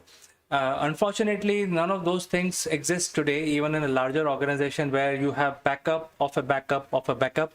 Those things are becoming less redundant right now because of the pandemic, and the world is just coming out. It looks like that we are going to come out of the pandemic situation, but still, I think it has been announced that there will be a third wave also. So I think the sustainable growth is becoming an issue. So I think to answer your question, whatever we plan today may be valid for a month or 2 months. After that, we have to do replanning. That is the way I'm thinking right now, and I'm in that situation right now, Neville. Yeah, I totally understand that. And in essence, the word that immediately comes to mind is being flexible. I mean, there's this word that flies around the business scene currently for the last 2 or 3 years about agile operations, agile performance. Well, that relies upon you, the leader, the team player, the manager, just the person that's in a bigger team, not necessarily internally, but externally. Because your team, remember, are your suppliers and your customers. They're all part of your team. And this is about you being flexible now, your business model being flexible, recognizing that we are still, in difficult arenas. There are lots of companies that didn't survive, but you have. and you've come through this. So you've been flexible, agile, if you call it, and your support systems have worked. The key now is work out which support systems have really helped you. And look at yourself for one, because it's that internal support system you need to look at. But then when you're looking at your team, you need to see the people around you. What have they struggled with? How have they come through this? In essence, you may say they've come through it unscathed. The reality is they've got the marks, they've got the scars somewhere. And the key thing is not to help them build more scars as you go forward. So we've all got to play our part here. And to help someone else be flexible is to show that you're flexible. So whenever we talk about helping the team succeed, 99% of the time is you've got to do it first. You've got to be the one that's actually there, encouraging, empowering, having empathy with other people and recognizing the difficulties they're going through. So you become their support system. So there's nothing difficult in understanding what this is, but there's a lot of difficulty in doing it because you're going through your own problems at the same time. Does that make a bit of sense, EK? Can you see that flexibility is something that we really do need to be building upon these days? I think so, Neville. I perfectly concur with you about being flexible, because I think that is the only strategy which is going to work, especially in the SME, SMB arena and startup arena. And personally, none of us have time to look into other people's problems, because, you know, we get so many emails. Hey, I need a job, I need this and I need that. We have nothing ourselves. So how can we help you? So I think people will have to come up with their own strategy. They have to generate their own flexibility, looking at their own surroundings, and find out what are the solutions which are specific to their surroundings. And I think this is where the SDG goals comes in picture, where, you know, we all need to sustain. We all need to think about if we have to change the strategy. We have been doing this successfully for last 10 years, but now pandemic has put the spanner in everything. So we have to reinvent ourselves. We need to be flexible, as you said. I think this is where we are today, right now. And even if we plan things, especially, you know, my kind of people, if we plan things like 6 months, I know for sure that there is going to be some other, you know, something else will happen in between. And the 6-month strategy may not work. So let's look at it month on month on month, maybe a quarter maximum. That is what we can think of. Yeah, you're absolutely right. And that, in essence, is being flexible. It's actually recognizing that things have changed. So we just need to change. And that is the challenge. But like anything else, you know, as Gandhi said, you know, be the change. You know, if you want to make something else happen, you've got to be the change. And it's so true. You know, he didn't know that COVID was coming along. You know, he's long dead by the time COVID was coming along.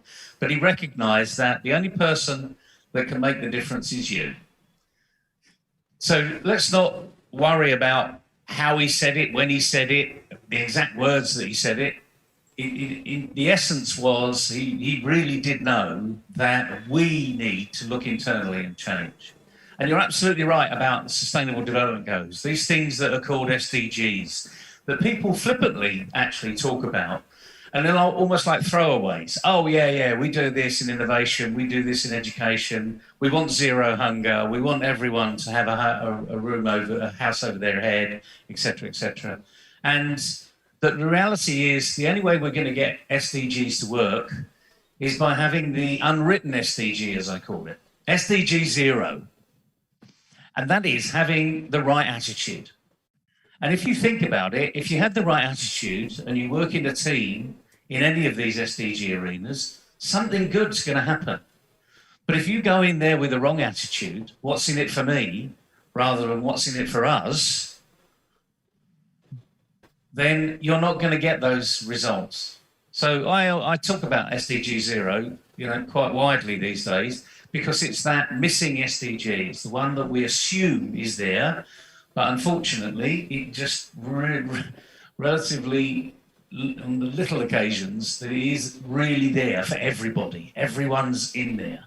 And we know what that means when we've got a team that are all pulling in the same direction, CK. I'm sure you've had many occasions where you've had a little team and you've had that one person mention something and it just goes on and on and on and on, and it just skyballs into something that's absolutely enormous. You've experienced that, haven't you? Yes, Neville, I have experienced this, many times, this kind of snowballing of, good or bad publicity should be stopped, in my opinion. Excess of anything is bad. So while we are talking about SDG, I think there is a question from Ramesh, and he's asking, in his business, he also looks at SDG as an important tool for running his company, but he has no clue. He's saying that there is a training available where I can learn SDG different levels and go from there. Is there something available like that, Neville? Well, as far as training goes, I think you'll have to Google that, because I'm aware of a few people that call SDG training, but to me, it's more of a reality check. So my comment to Ramesh would simply be, what do you do in your business? What's the benefit of your business? Who really gains from your business? How do you do your business? And then step back into each of these SDGs and just have a look at which one's going to be affected. So, for instance, let's just say, a throwaway one here. Let's say you're in a delivery system. You use lots of pallets, and all of your product is moved from one place to the next on pallets. What happens to those pallets? Because they're just a medium. They're just a convenient way of moving things around. Or maybe they're shrink wrapped, with all this plastic that goes around it, because it keeps it tight and it keeps it so that it can't be broken up. What happens to that shrink wrap? Because that's what SDGs is. It's the recyclable nature of what happens to it, because someone has created that plastic. Someone has put the pallet together. And to put the pallet together takes energy. So energy is the carbon footprint. So immediately you need to start to think about, what do you do in your business? So as for going to the question, really, as for training, I'm afraid you're going to have to Google it. But a lot of it is raising your awareness as to what SDGs really are. So what is the education SDG? What does it mean? It doesn't mean free education for all, as a lot of people might think it is. But when you get zero hunger as an SDG, we know what that means. It means that everyone's got food on a regular basis so that their life improves. And health for everybody. So as I say, you've got to look at what your organisation does, what your business process does, and how it impacts or is impacted by each of those SDGs. I hope that helps. I'm afraid, like anything, it throws it back into the person who's asked the question. Now you've got to do some research. Well, I think there are levels already defined by the United Nations, and there are different levels. And I think you were mentioning about SDG 0. I think that is where they start, has to happen for every business, for every professional, where you actually start understanding what is the sustainable goal for your organization. I think that is where we are. And I think we can Google it very easily, read a couple of paragraphs on that, and then you have to do a lot of thinking. I think that is where things are, because training is one thing, but you can't have a cookie cutter approach where whatever you learn in the class, you apply to your situation, because your situation may be different. I think, Ramesh, in a sense, this is what I understood. So one question I have from my side, Neville, and that is that the opportunities are visible in certain areas and there are no opportunities are visible in any other areas. For example, if you look at the space exploration, there are a lot of opportunities, but to reach to that level, you need a lot of funding and a lot of backing and a lot of time, and people have already spent 2 decades. They are actually making the killing right now. The other area of interest is healthcare and education. So what happens to the other sides of business? How they actually look at the support system in their business, because somebody is having a hotel, for example. Nobody is coming into his lobby. Nobody wants to stay in a hotel right now. Very few travelers. So what they do in order to have a support for their own business? Oh, it's a great question. In essence, we need to start looking at those that have made a real success of not owning anything. I mean, you talk about the hotel business. The biggest hotel business in the world is Airbnb. They own nothing apart from a very smart algorithm that's online and anyone can sign up to, customers and clients. So the business model has to change. I mean, the other thing is, I know this is an old adage, and a lot of people say, yeah, I know that, but the thing is, you are where you are. And no one else knows where you are. So the first thing is identify where you are, what industry you're in, why are you doing what you're doing. Because even in the hotel arena, I've noticed, certainly in the last 5 or 6 months, whereas although COVID has closed it down in certain areas, because they've been in lockdown, they haven't been able to do things. They have been able to do things about their business. They have thought about, okay, how can we get new customers through the door? How can we be more inviting to our customers? And some of it is very simple, of just looking at the business model that they've already adopted. What used to work? Maybe it won't work today, but maybe it will.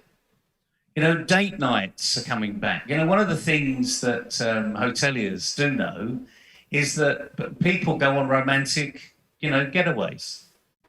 Well, because lockdown has happened to everybody, not just the hotel industry, romantic getaways are going to be what a lot of people want to do, because the first thing they want to do is to get out of the house. Not only have they been not going to their place of work because they're working from home, but everyone has been in that same house throughout. You've experienced it. Your kids are at home. They're schooled from home. You live with your parents currently. You've also got your sister on tap. So the family unit has been forced back together. And that's not a bad thing, but we've been there for 8 months. So, I'm afraid the internal mechanism could be getting a little fraught here. So this is where people that know their business inside out, that can actually come out of this in a growth-minded arena. And it is as simple as that. I can't profess to know in the ins and outs of every specific business. But if you were to sit down with every business owner and say, okay, what do you do? Why do you do it? How do you do it? Where do you do it? What's changed? Is it a real change, or is it your perception that it's changed? And as you and I have spoken about in the past, about the digital economy, lots of retailers in the West certainly have accelerated their digital programs, almost to the point of some big high street names have closed down their big stores. John Lewis in the UK, John Lewis and the Waitrose partnership is a household name over here. It's a high-end household name as well. And they're closing down stores. Why? Because they've gone digitally. Has it been painful? Yes. Have they lost people? Yes. Have they looked at what happens in the digital world? Yes. And the interesting thing is, although they've made people redundant from their previous role, they've actually said, you know what, there's another role over here, and we're looking for a supply chain management system that I think you could really set up. So let us help you set up business as that supply chain manager. So in other words, doing the job you used to do for us, but doing it for yourself. We can't afford to pay for that specific surface inside. But if you do all the supply chain management, we'll pay you the premium to make sure the supply chain works. So it's just a different way of doing business. And I think this is where this internal support system is coming through. Because if you can think logically, you will see through any problem that's there. I mean, these are big problems, don't get me wrong. I mean, some industries have been absolutely obliterated.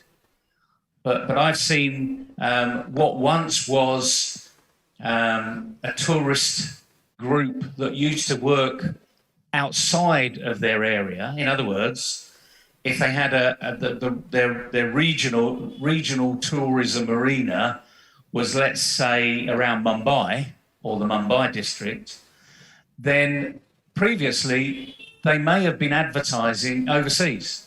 You know, come to Mumbai, it's wonderful here, etc., etc. You can set up business, da-da-da. Now what they're doing, the smart ones are doing, they're saying it's an internal mechanism. You know, come to Mumbai. We've got all of these options available. You can do this, you can do that. You can't do that in your local area. So it's internal tourism that's now taken place. And of course, when we're talking about tourism in India and you're in lockdown, you can't travel anywhere else in the world. You've got 1.3 billion people that can be moving around. So again, you just need to think differently. This is not a permanent position currently. Things will change.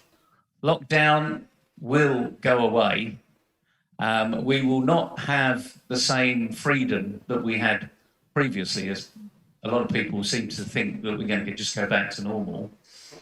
But we're in the new normal. So you just have to think about your business, very carefully about your business. Just as you have, CK. You know, anyone that's running their own business, you've had to think about what's changed, why it's changed, what platforms are coming up, what platforms are now no longer useful. You know, and then you've also dealt with the change in Indian law. So you never know whether those platforms are going to be available tomorrow, because if they don't comply, all of a sudden, the Indian government say, okay, you're shut down. So why don't you share a few of those experiences where you've seen platforms change, because you don't own the platform, someone else owns the platforms, you put the content on the platform. Well, absolutely, Neville. In fact, we were small, so we could change it very quickly, but I think it may be very difficult for larger organization to move on. In fact, there was one example which I want to give here, is that without naming the brand, one of the oldest ISP, internet service provider in India, shut down. And as a result, they were, you know, very popular in different news arena. They were the first one to start the web news, etc. And one fine day, they just said that we are shutting down, we have no money. And, you know, so many people were affected with that. They have, you know, so many companies were hosted on their platform with their company web pages. They can't shift overnight, you know. And the case has gone into the courts here, and people are fighting. I mean, they're in the south of India, but, you know, thousands and thousands of companies are affected with that shutdown. So I think we had to deal with this as well. You know, my company also had to deal with this, and we are not putting all eggs in one basket. We are making sure that we are not dependent on one particular brand. We are trying to see if we can distribute into a different segment. I think today's lesson from after talking to you is that we all need to sit down and understand what is our quality, you know, in order to have a proper support system. And, you know, some of things which we were doing for a number of years, for decades in the past, is not valid anymore. You know, our experience is not valid. So we need to think, we need to take a break and think what we can do with our own hands. You know, let me put it in a very rustic language, you know, what we can build with our own hands, rather than, hey, can I hire 10 people and build this software? Or can I, you know, build a team? You know, that is not going to work, because we don't know whether whatever we have built is going to be, you know, liked by the client, or there is a market for it. So I think that is the crossroads we are in. We need to identify our own strengths, personal strength. And that is the only way we can move forward, I think, Neville. That is what my thinking is. You're absolutely right, CK, and that's why today's really important, because although we just said this as, what support mechanisms have you got, it's that starts off with the internal strength and it moves to external strength when you're working with other people. And one thing we do know is the only thing that we can control is ourselves. We can influence, we can advise, we can, ultimately, if you go to it, you can bully other people. But fundamentally, if you really want others to do it, show them the way. And we've seen that so often is the case. And you will then see that you start to attract the right people, the people that want to do what you're doing, because it's exciting, it's encouraging, it's exhilarating. There are ways ahead where you can be successful. But like anything else, change is constant, and we just need to deal with it. So that's really where we need to be at the end of the day. So it's been a fascinating discussion with you today, CK. Thanks for the questions, everybody. Keep them coming in, because I know we get loads of questions, but most of them are down the same theme. And the main thing is you've got to do it. We can't do it for you. You've got to do it. It's your business, your life. So take something and go and do something with it, and then you'll learn a lot more about yourself. Thank you so much, Neville, for finding time and joining us this morning. And viewers, there are a lot of questions. The lines are always open across LinkedIn, Facebook, and YouTube. You can reach out to us and ask live questions while Neville is talking in this show. It's all live. So Neville, we will catch up tomorrow again with something even more interesting. Absolutely, CK. Enjoy, everybody. Have a good day.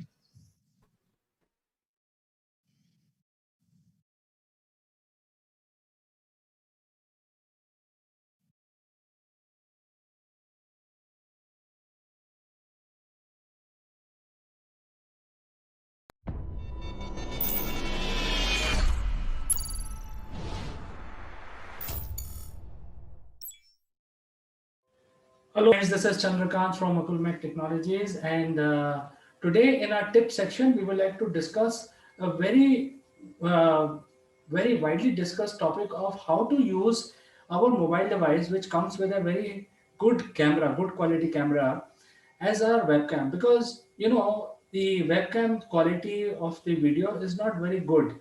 So when you are shooting a nice video, you want to use a party or some sort of an official video, then you are obviously looking for something which can have a high definition picture of you. And the high definition cameras are very expensive today. You will have to shell out a lot of money, a lot of investment goes into getting the high definition camera along with the cables, etc. So today we would like to discuss how you can make sure that you use the device which is already available, and how you can simply use it by not even investing a single dime into this activity. So let's discuss this. All you need is basically any sort of smartphone like iPhone or an Android phone and a PC. And you need to download a freeware software, which we will come to in a bit. But before that, before we proceed on the procedure, I'd like to tell you, friends, that in this particular method, which we are discussing today, we would need a Wi-Fi.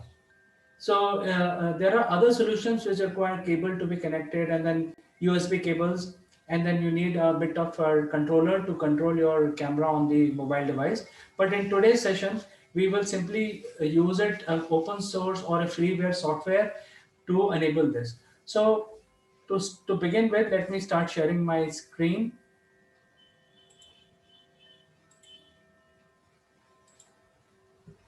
And as you can see, is the software that we have in mind for today is this software, which is called Irun, and it can be downloaded very simply by going to this website called irun.com.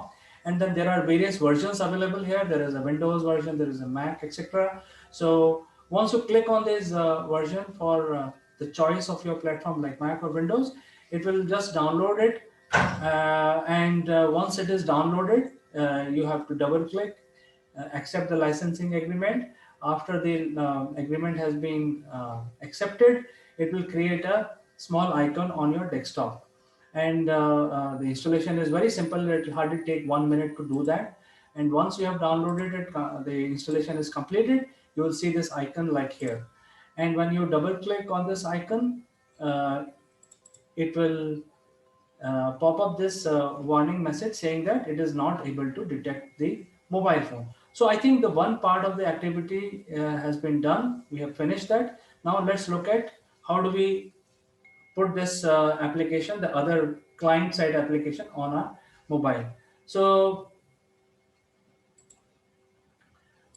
in order to demonstrate that, let me connect my mobile uh, with uh, with my PC. And friends, as I said, you have to have a Wi-Fi installed in your home or your home office to be able to use this mobile device in this method. So as you can see, my mobile is now visible on your screen, and it is using the same Wi-Fi. The word of caution is that your mobile as well as your PC should be connected to the same Wi-Fi. Now we will go to the App Store and search for this same application called iRun. As you can see, it is available on App Store, but if you are an Android user, you can see it in your Play Store, and pretty much the same application is available. Since I've already installed this application, I just need to do open it. Installation is like a 30 seconds process. Just click on installation, it will install, and it will be ready to use. So once you install it and you open it, it will detect the session that you're running. And as you can see, whatever I'm seeing, it is showing the same thing on the PC. And boom, my mobile is connected to the PC, and it is showing me a live stream of whatever I'm seeing on the screen itself. So now, having done this, let's see how to configure this on on the PC. So we'll come back to PC and start seeing the PC console. So as you can see, it is now showing me the live feed into this application called iRun, the web client. And now here gives you a bit of features, like you can select the resolution of your choice. Now you need to remember that if you choose a higher resolution, the latency will also increase because it will take more time to transmit to your PC.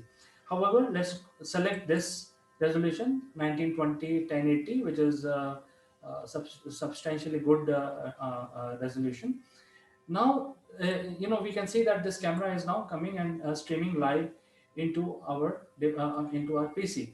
How do we use it now? So let's go to software like OBS, and as you can see, my camera is already selected. As you can see, I have installed it. It is selected iRun webcam. So it is already there as a web capture device in OBS. I can now play around with this. I can position it the way I want to position it. And it's a high definition video quality which I'm getting here. Um, in order to use it, you can buy a tripod like we have shown here in the picture. You can put a tripod here, or you can put any kind of fixature to be able to do this activity.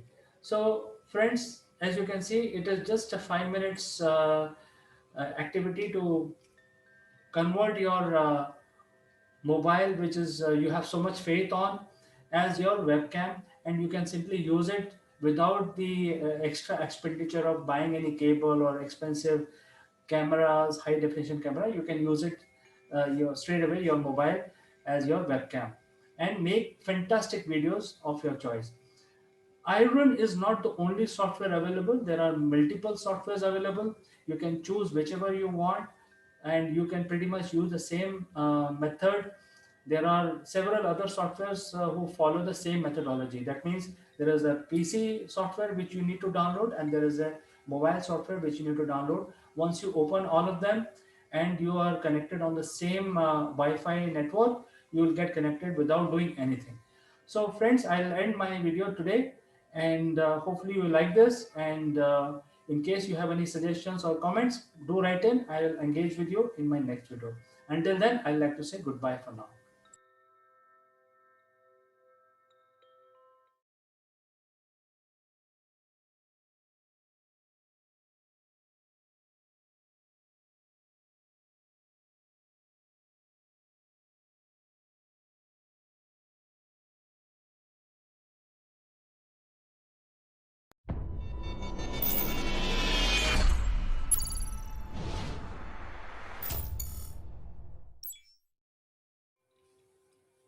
Hello, friends. I'm Kanchan from Akulmach Technologies, and you are welcome to our show, Great Kings of India.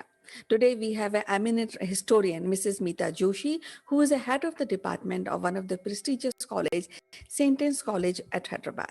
And today, we'll be discussing another interesting king of our history. So, welcome to the show, Meeta ji. How are you today? Namaskar, Kanchan. I'm fine. How are you? Yeah, I'm fine, Mitaji. And as you know, that we'll be discussing about Sunga dynasty empire, and which is a Magda empire controlled by controlled at north, central, eastern India, as well as part of northwest, now Pakistan. So we'd like to listen, and our viewers will also like to know about the great kings who established this empire after the fall of Mauryan Empire. Okay. See, this Shunga Empire was founded by Pushyamitra Sunga, and he was the first ruler of the Sunga dynasty. And how he became the king is he assassinated the last Mauryan ruler, Brihadat Maurya, in a military review, and then he declared himself as a king and established this new dynasty, which was known as Shunga dynasty. And this was a totally Hindu dynasty, okay? Because in Mauryan Empire, if you remember, Ashoka was too much inclined toward Buddhism.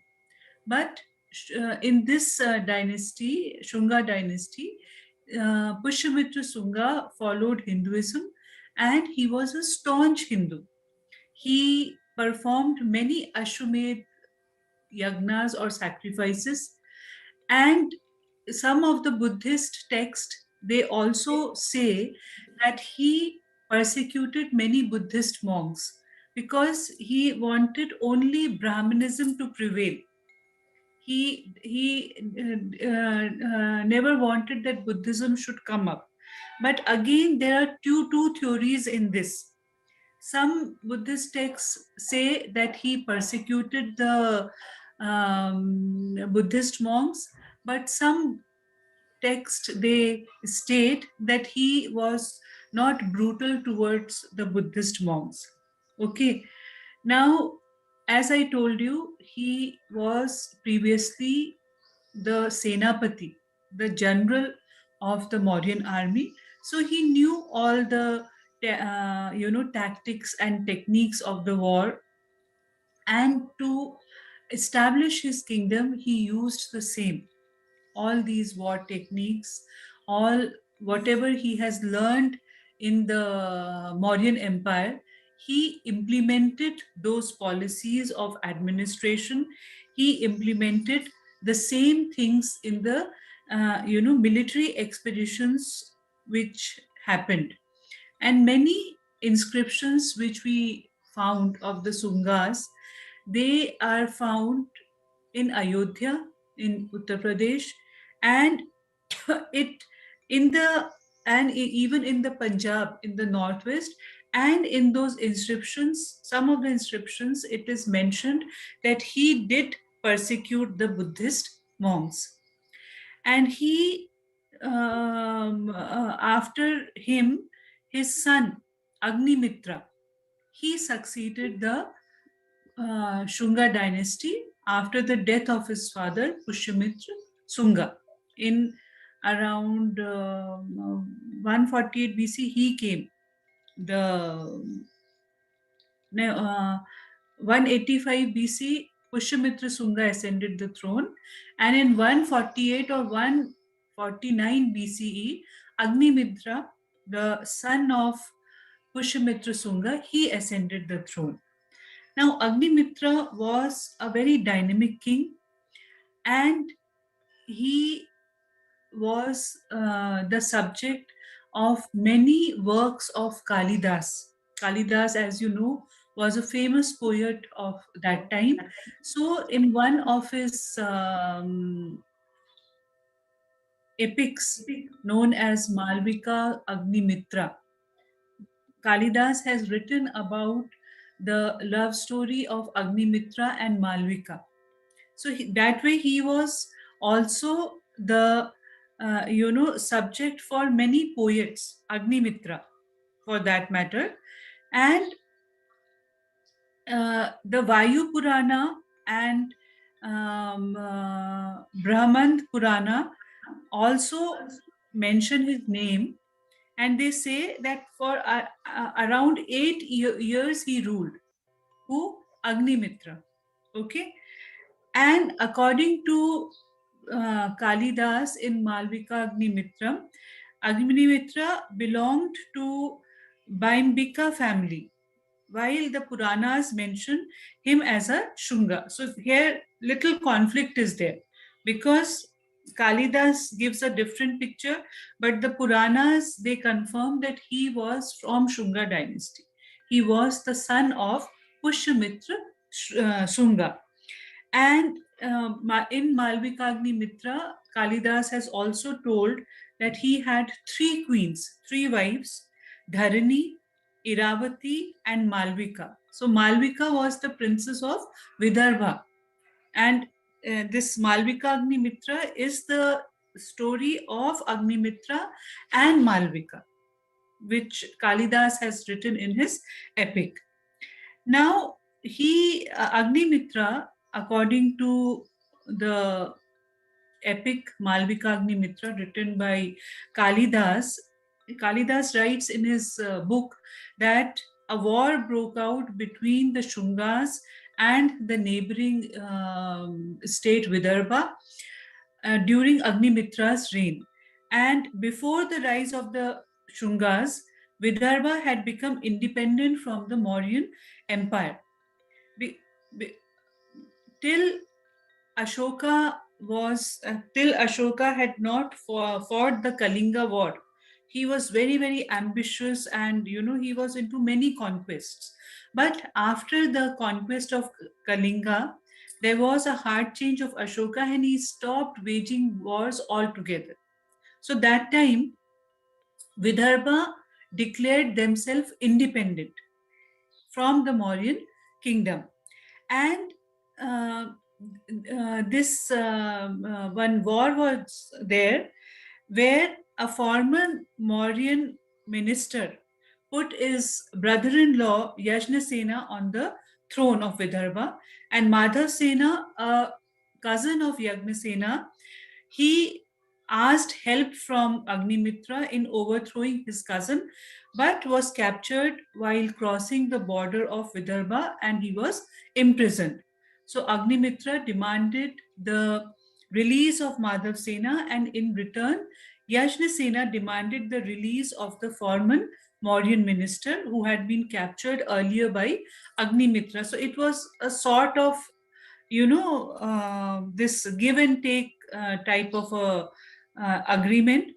Instead, Agnimitra, what he did, he sent his army to invade Vidarbha, and Yajnasena was defeated and forced to divide Vidarbha with Madhavsena. And both cousins recognized the suzerainty of the Shunga rulers, that time Agnimitra, and this shows that he was an able military leader, because he made Vidarbha to come under his suzerainty, the kingdom of Vidarbha to come under his suzerainty.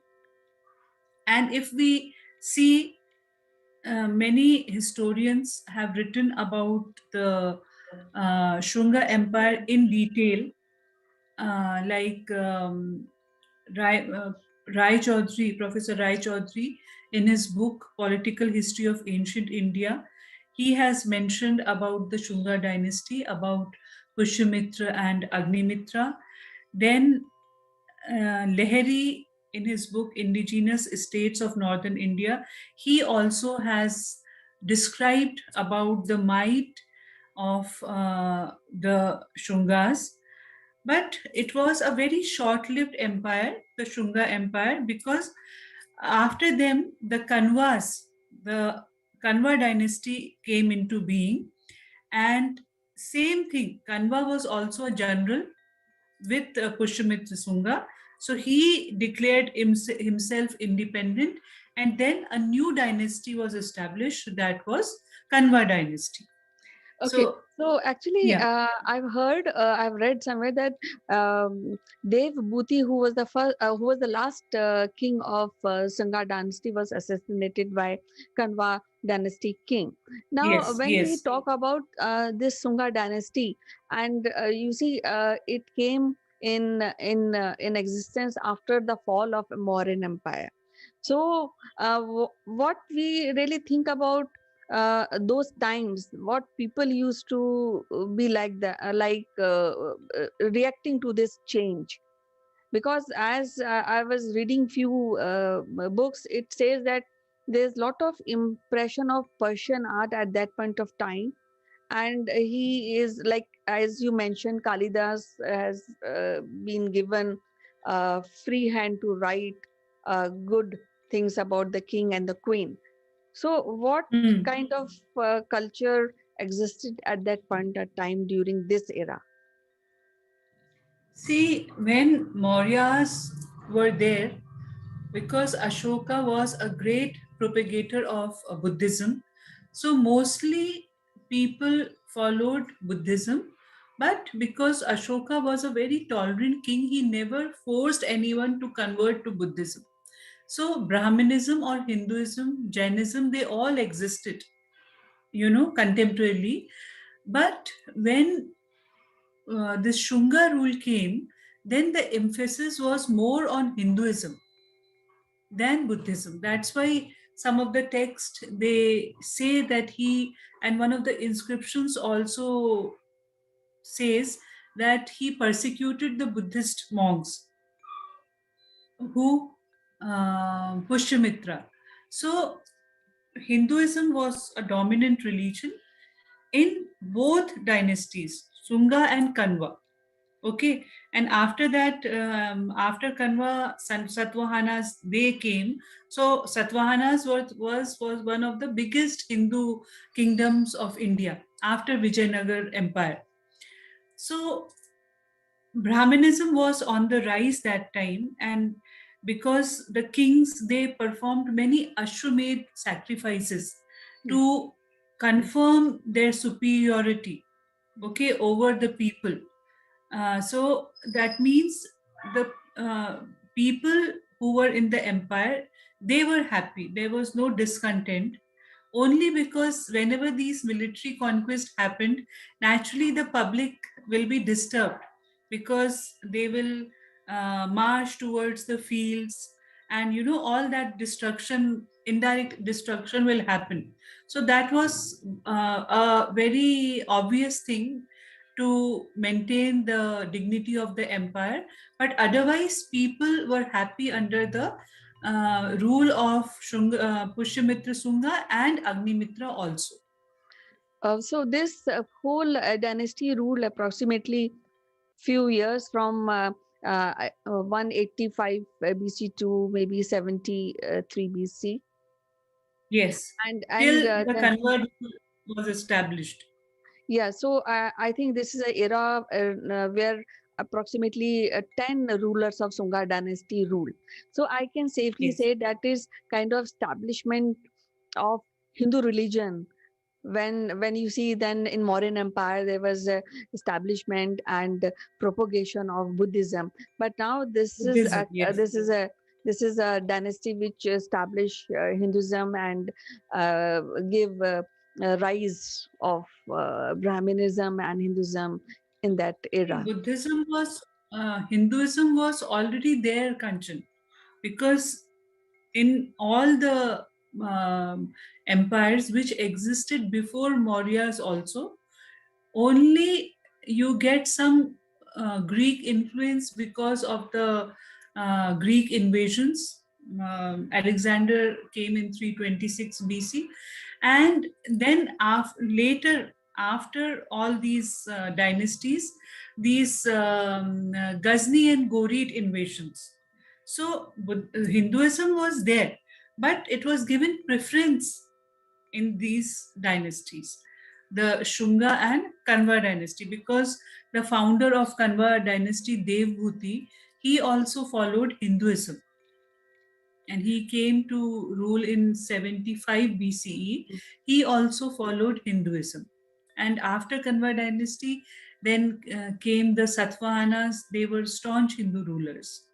So the Hinduism was there, but because of these two religions, Jainism and Buddhism, it was overshadowed a bit. Right. So when we talk about these two great kings, Pushmitra and Agnimitra, so what are those one or two significant aspect of their rule, which really we can cherish? What is the impact of that era? If you see broadly, they followed the Mauryan administration model itself. Because as I told you, Pushyamitra was the Senapati of the Mauryas before he assassinated Brihadat and came to rule. So they followed the same model of administration. Only thing which was more dominant in the Shungas and Kanvas times was Hinduism, which was not there in the time of Ashoka, because he adopted Buddhism and he did a lot of work in the propagation and of Buddhism and preaching Buddhism, not only in India but outside India also. So that was the only major difference you can say. And because the the extent of Mauryan Empire was already very large, so Pushyamitra, he enjoyed, that vast empire. But because many of the kingdoms like Vidarbha, they declared themselves independent after Ashoka, because after Ashoka, we don't find any very prominent rulers in the Mauryas. So small states, they came up like mushrooms. Okay, so small states, they declared themselves independent and they said this is our our area. So that also happened. So disintegration of Mauryan Empire also happened. Shungas and Kanvas, they were not able to maintain that huge empire. So independent kingdoms, they started springing up. Because when you go back to the Mauryan times, and before that also the 16 Mahajanpadas which were there earlier, and then there was an integration of those Janpadas by Chandragupta Maurya. Then again, independently, they came up. This was the major difference. Yeah, so I think that after the fall of a huge empire, which is Mauryan Empire, and there's a rise of small kingdoms, and they have given more of stability to that to the people at that point of time. And a part of this, as you mentioned, the Kalidas, so rise of literature, and that too based on the Hindu philosophy. I think that is the contribution of these two great king of this particular dynasty. Lot of work in literature, art, architecture happened in that time, no doubt about it. So we'll be discussing about more once we have already covered and discussed about the Singha Empire and the great two kings of this empire. In our next episode, we'll be discussing about Kanwa dynasty who defeated this king. And till then, you take care. Bye bye. See you. Thank you, Kanchan.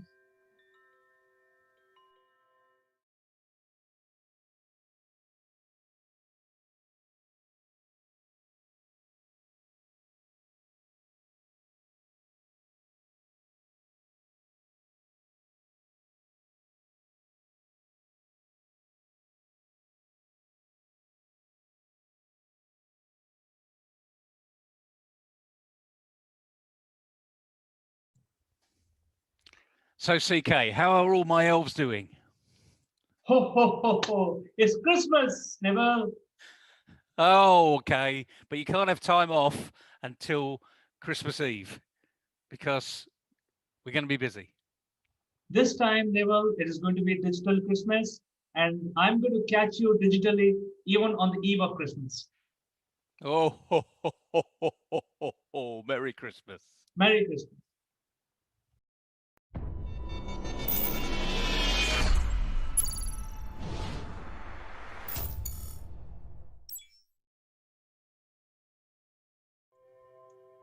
Hello, friends. This is Chandrakant from Akulmach Technologies, and today is 22nd. We're just 3 days away from Christmas. And to celebrate my Christmas, let me invite my friend from UK, Mr. Neville Cohn. Ho, ho, ho, ho. Merry Christmas, everybody. Hello, CK. Couldn't resist that. Sorry, wearing a Santa hat. So, yes, 3 days away from Christmas Day. And as you probably heard, Christmas is cancelled. Yes, Neville, I think we have been hearing a great deal about UK and the measures being taken there. And yesterday I heard on the TV that the list for people who will get vaccinated has been revised, and now the cutoff date is 75. Earlier it was 80. So I think lots is happening, and our best wishes for the everyone, not only for people from UK who are coming in the news quite a lot, but I'm sure it's a worldwide phenomenon. Yeah, it is, and thank goodness the vaccine is here.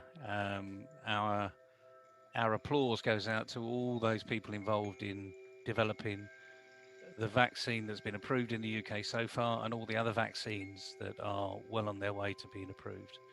So that's the good news. And yes, we heard as of yesterday, this vaccine needs to be given in 2 doses. So it's a double dose, 7 to 10 days apart approximately.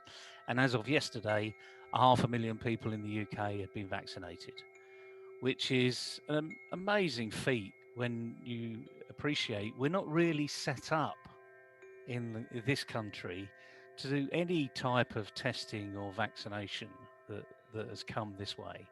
So again, my heart and applause goes out to all of those involved in it. Yes, there's been logistical issues, particularly this initial vaccine that has to be stored at some ridiculously low temperature. And when it's distributed, it's only got like a 4 or 5 day shelf life. So the logistics around that are phenomenal. You know, we get flu jabs here each year, and it's like a methodical, like army approach, regimented approach. But for this, we've had even more people vaccinated in a fairly short period of time. So yep, it's really great news. It will continue into the new year. Hopefully, the second vaccine will be approved. That will be easier to distribute because it doesn't have this short shelf life that we've been told about, these low sub-zero temperatures that it has to be stored. So yeah, I think we're closing the year on a very happy note, despite the fact, sadly, for a lot of us in the UK and around the world, Christmas is cancelled. But let's talk about that, because people that focus on Christmas being a one-day event, you know, the 25th of December, we've probably lost sight of the fact of what this symbolizes to the Christian world and to many other people around the world.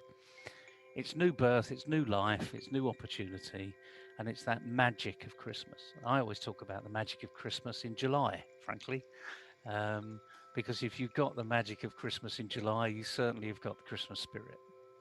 And it's that Christmas spirit of being kind, being grateful, being thankful, and just being a good human being. So there's nothing wrong with that. So let's just hope that Christmas isn't cancelled and we keep that magical, mystical type historical character who, don't tell anybody, but doesn't really exist in the North Pole, but does exist somewhere, and it's in here. That's where it exists, in our heart.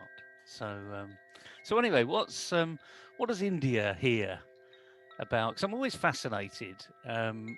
Wherever you are in the world, you hear about what's happening elsewhere, but of course, you're only hearing what they want you to hear. You're only hearing a snippet of the news programs that we have here. I mean, news in the UK is 24/7 now.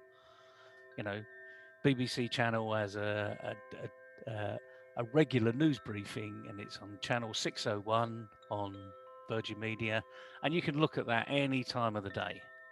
And it's just instantaneous news, and it's rehashing everything that's been out there for the last 24 hours, if there's no news, or it's given us the weather, which is always another interesting subject. So what's India hearing about what's happening in the UK?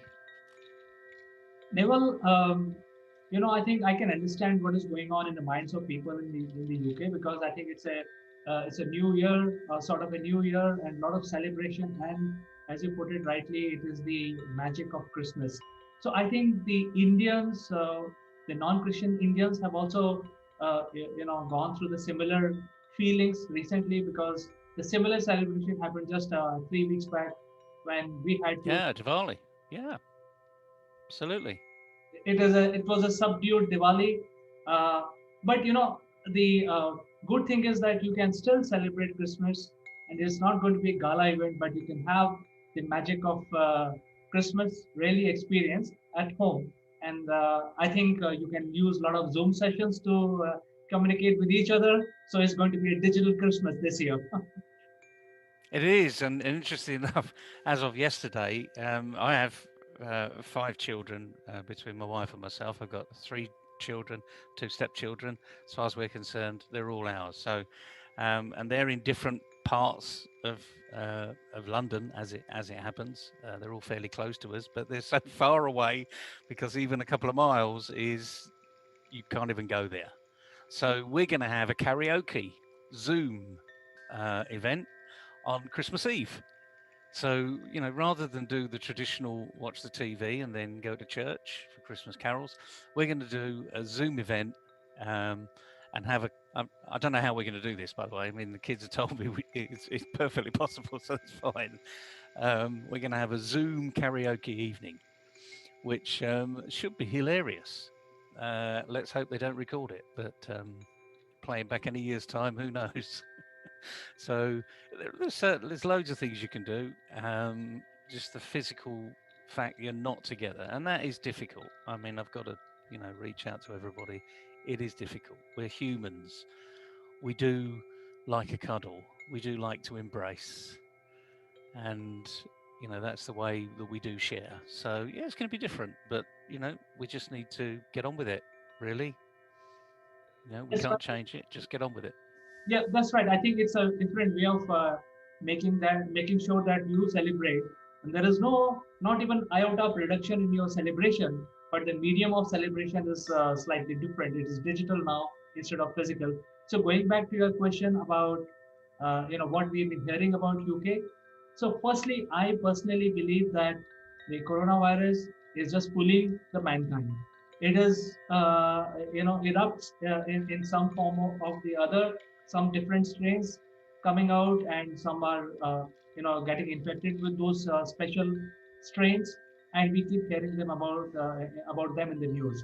So I think coronavirus is here to stay, and if you look at the Darwin's theory, I think it will mutate, and even if you don't get it, you will get it in some form or the other. And the important thing is to work on the immunity. So what we have been hearing is predominantly the news, and the news is what they want us to know. So any government want to shield certain information and don't want to publicize too much. For instance, there was a news of strange, I mean, we have heard this twice in last 2 weeks. Strange disease erupting in small pockets in India, killing few people and infecting 300. But beyond that, we have not heard anything beyond that. So we really don't know what is that is killing people, and that is not corona. So I think would I would say that, although we have been hearing a lot about UK, the lockdown and suspension of flight, sealing of border, but I'm sure, this new strain will erupt even with all these measures in every part of the world. I'm sure it will. There's still question of where this original coronavirus actually started. Will we ever know? Who knows? Really, it's for the scientists in the world to go and find out. Really, but I think I'm really grateful of where I live, because despite all of the conversations that are going on, this new variant could have been hushed up. In certain countries, maybe it will have been hushed up. But the scientists saw a problem, they investigated the problem, and if we believe what the government are telling us, within 24 hours they made the decision and they locked down they created a new tier, and Christmas was going to be different to what it is now. It would have still been very different from previously. It would have been quite curtailed, only being able to have 3 households in a bubble, not 3 households on Christmas Day and then a different 3 households on Boxing Day and a different 3 households on Christmas Eve. It was 3 households as a bubble, which was going to would have caused us huge difficulties, because I have 5 children. Each of those children live in different areas. They're either in long-term relationships with a partner, or they're living with flatmates. Some are doing both, and it's really difficult. I mean, that they would have said, you'd have to choose 3 children, because they would have been 3 bubbles, the 3 different, or actually 2 children, because we would have been one of the bubbles. So you can pick your 2 favorite kids. Hello, give me a break. That's not going to happen. So in some respects, it's a little easier for us. I did see a bit of a joke. Well, I hope it was a joke. Someone being interviewed yesterday. I can't remember who the guy was, but he was quite outspoken. And the interviewer said, BBC interviewer said, "So, this lockdown for Christmas, what's it going to do for you?" And he said, "Oh, it's a bit of a result, really. I don't have to see the mother-in-law." Now, he meant it in all seriousness and jokingly, but yeah, there'll be lots of those sort of jokes going around. The point is, it is going to be different. This new strain is quite different from normal variants. We're told normally there are 2 elements of a particular virus that's been affected. In this particular strain that's been found over the last few weeks, 23 elements have changed. But they've even identified it to the part of the protein that's changed. So when a lot of people say, "Oh, it's a bit hit and miss, they really don't know what they're doing," I've got to hand it to the scientists out there. For anyone to come up with a vaccine in this short period of time, not just one vaccine, but if we add up all of the vaccines in the world that are currently being tested and are getting results, we're talking well into double figures, the numbers of vaccines that are out there. It's a very scientific approach. This is almost like a space type, NASA type approach to the problem that we've got. So we're not back in the sort of Florence Nightingale days where it was hit and miss or what happened. This is incredibly sophisticated. Some people call it genome project of the decade. In fact, it'll probably be of the century. And it's actually finding out exactly how these molecules are made up and how they affect the majority of people. And they're not going to get this right, because there are going to be a few people that do have adverse symptoms. We've already heard that, a couple of people that were initially injected had symptoms of rejection. They weren't as what everyone was claiming them to be, because they were like a couple of hours. And again, it was actually the NHS. It was two of nursing arena that had just a rejection of the injection. We see this all the time. One flu jab, I remember my whole arm just blew up overnight, but it went down the following day. It's just it's not going to be perfect for everybody, basically, because we are all different, despite the fact we like to think we're all the same. So I think going back to the point that you made, Neville, is about, I also feel very lucky that, we are living in a democratic and liberal world where at least we hear of advancements and things that happen around us. But, I imagine half of the world is living in either, some sort of communism or dictatorship where people don't have any means to even know what is going on in the neighborhood. So I think I feel very lucky that we know and we can discuss openly things like these. And at the same time, when you get vaccination, there will be a side effect. Every vaccination, whatever you take today, even the kids, it comes with a bunch of warnings like swelling, fever, nausea, things like that. So I think it's associated with all kinds of vaccination. It's a general advisory that you will get the arm swollen up, or the area around which the vaccine has been applied will swell up a bit. You may have a fever for 1 or 2 days and so on. So I think coronavirus vaccine will be similar. Will come with similar sort of warnings. But most important thing is that the people in UK are getting it, and I feel also very good about it that the India has approved Pfizer one. They are going to start. Oh, excellent! That's really good news. Yes, and they are going to start vaccination within a few weeks from now. So they are preparing the list of the first recipient. And since India being such a large country, the first list comprised of 18 million people. So we don't have the knowledge of the date when it will start, but surely it will start in a couple of weeks. The second vaccine which is coming up in India is something called Covaxin. It's an Indian-owned region, and that is going to be the second one that we will have as a second choice. So Pfizer one for the emergency cases, and then Covaxin will come in picture after 1 or 2 weeks of vaccination to start.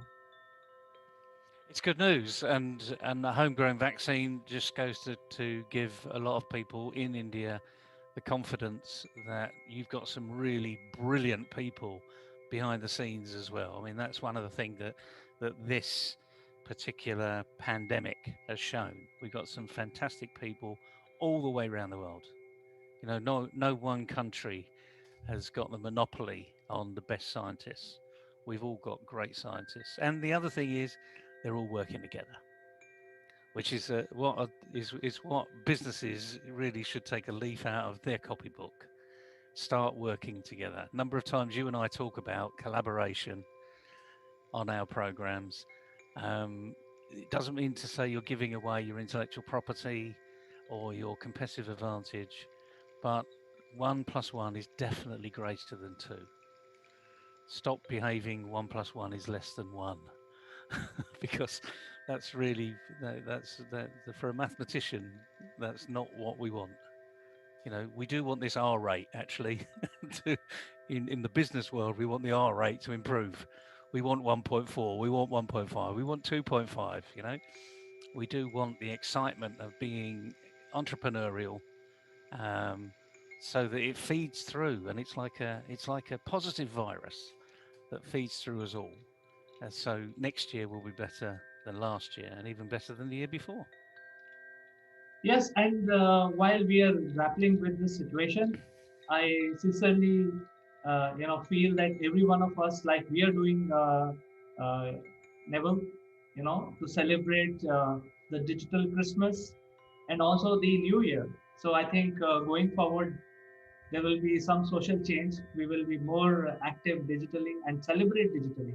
And as you said that you are going to participate in a family karaoke. So I think that's a good idea. There could be 1,000 other ideas, on the digital platform where people can start enjoying. And we would like to know more from other people. What are the other ideas by which they can celebrate a very good Christmas?